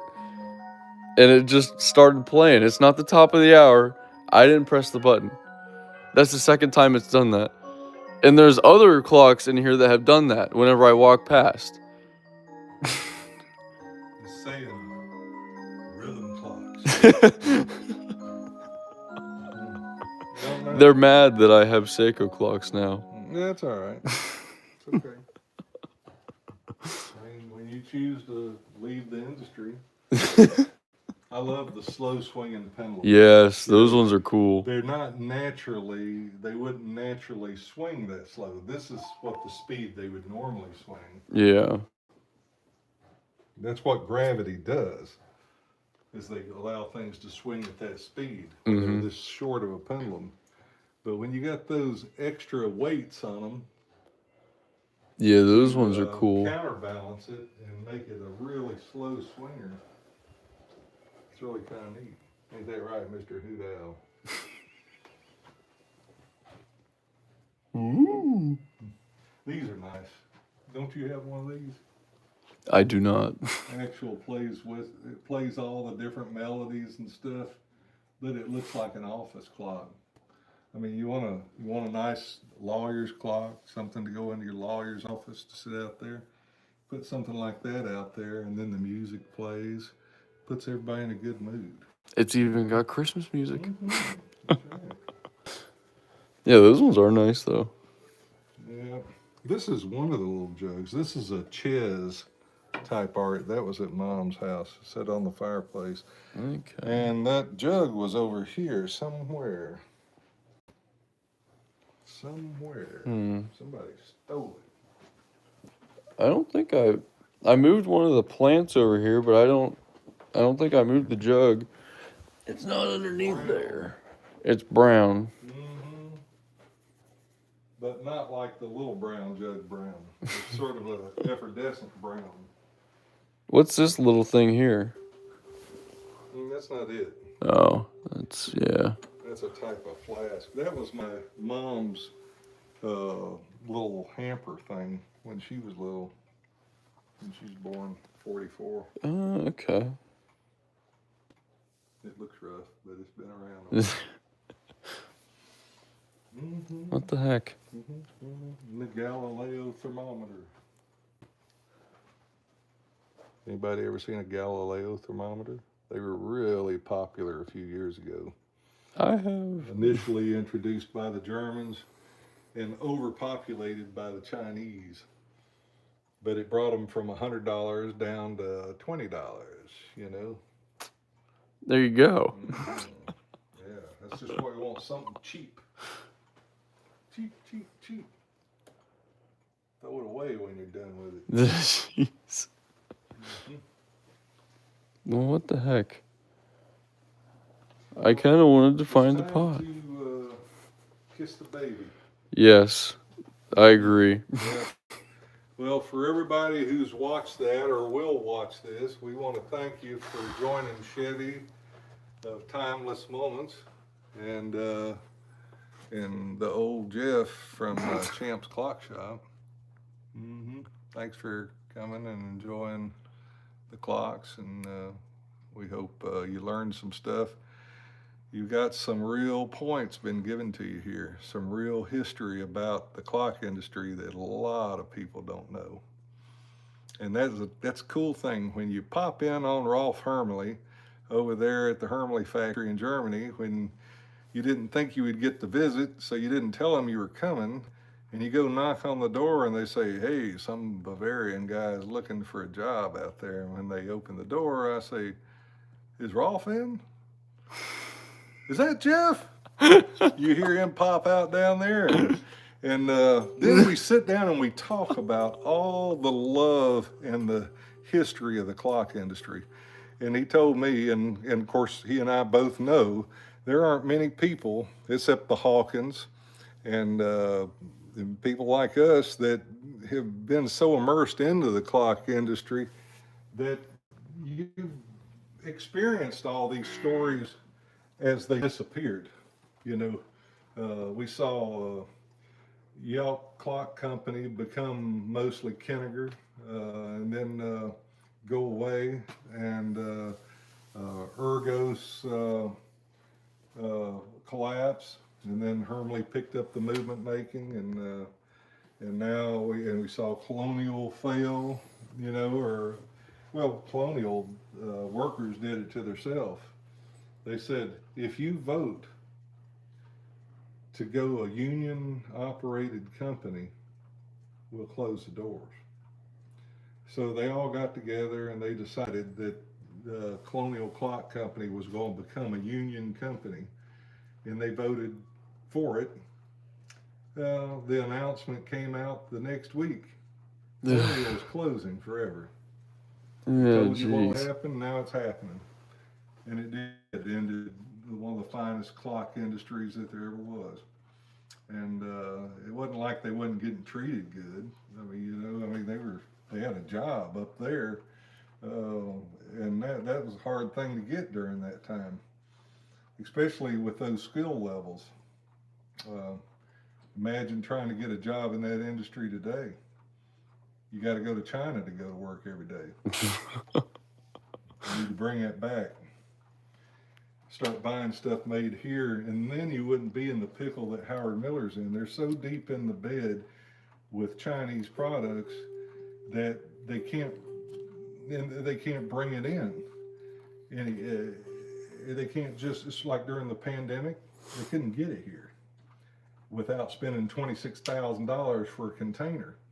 Where if it had all been made right here to begin with, it would have been business as usual. Everybody would have been supplying each other. But when all your glass and your hardware and most of the case component pieces that were critical were coming from somewhere else, what do you do when they cut you off? You know, you do without, or you close your doors. Rather than pay an extra 15%, you know, it's easier just to quit. And it's a shame though, but what it did is it also killed the capability of manufacturing that type of stuff in this country. I mean, you can't hardly get a piece of beveled glass made in this country right now. Yeah. And that's what I tell it's people. all gone out, you know. I mean, and the skills lost. They'd have to retrain. You'd have to. I mean, you had Wolverine Glass up there in Michigan supplied the glass for almost the whole clock industry, the whole furniture industry up there. Can't even get a piece of beveled glass from them anymore. Yeah.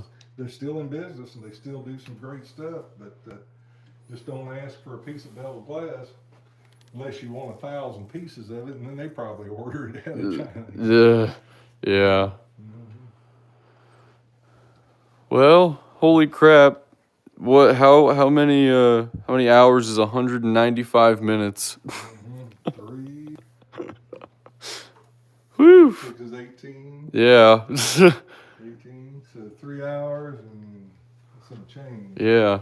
Holy crap. Well, thanks for watching. Yes. Thanks for coming. Chevy will be live again Tomorrow at 4 p.m.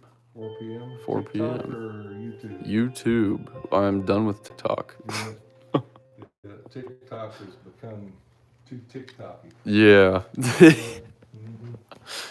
That's all right. We'll get 300,000 viewers on YouTube now.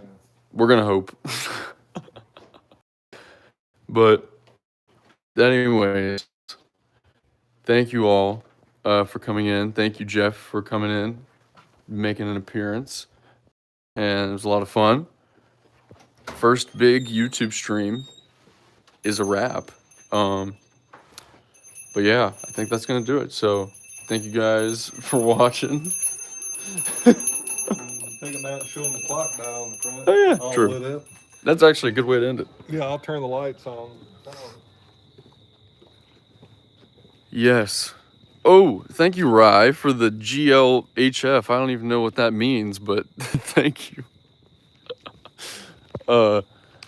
Yes. It's gonna be a little bit weird getting used to not being live on TikTok, but unfortunately I had to make a change because they do not support their creators by any means, and I don't want to support a platform that doesn't support me. So hopefully this is a good move. I guess we'll see what happens, but I appreciate you guys for coming over here to YouTube. This is where it all started anyways. So hopefully we can keep it going. But yeah, there we go. I think he's gonna make a chime. Oh, you can see him in there.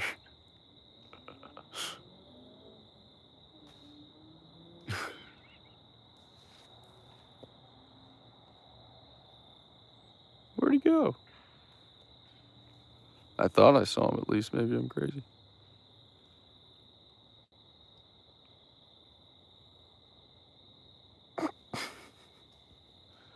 Maybe not. It's getting to that time of the night for me. I'm gonna go home and pass out probably. I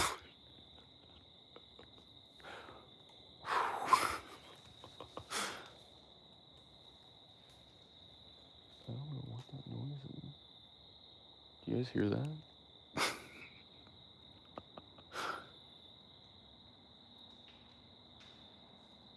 There's a lot of noises for it being like 1 in the morning.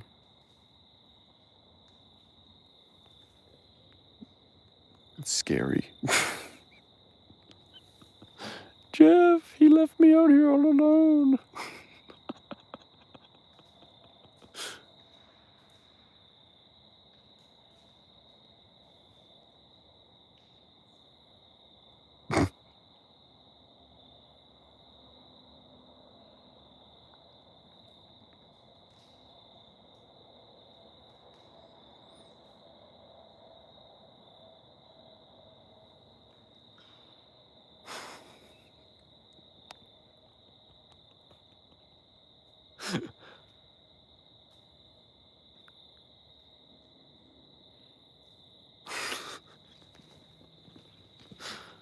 I think it's just stuff falling off the trees.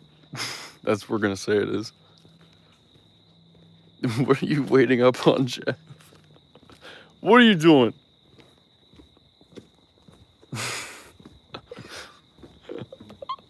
Oh, he's in the stream.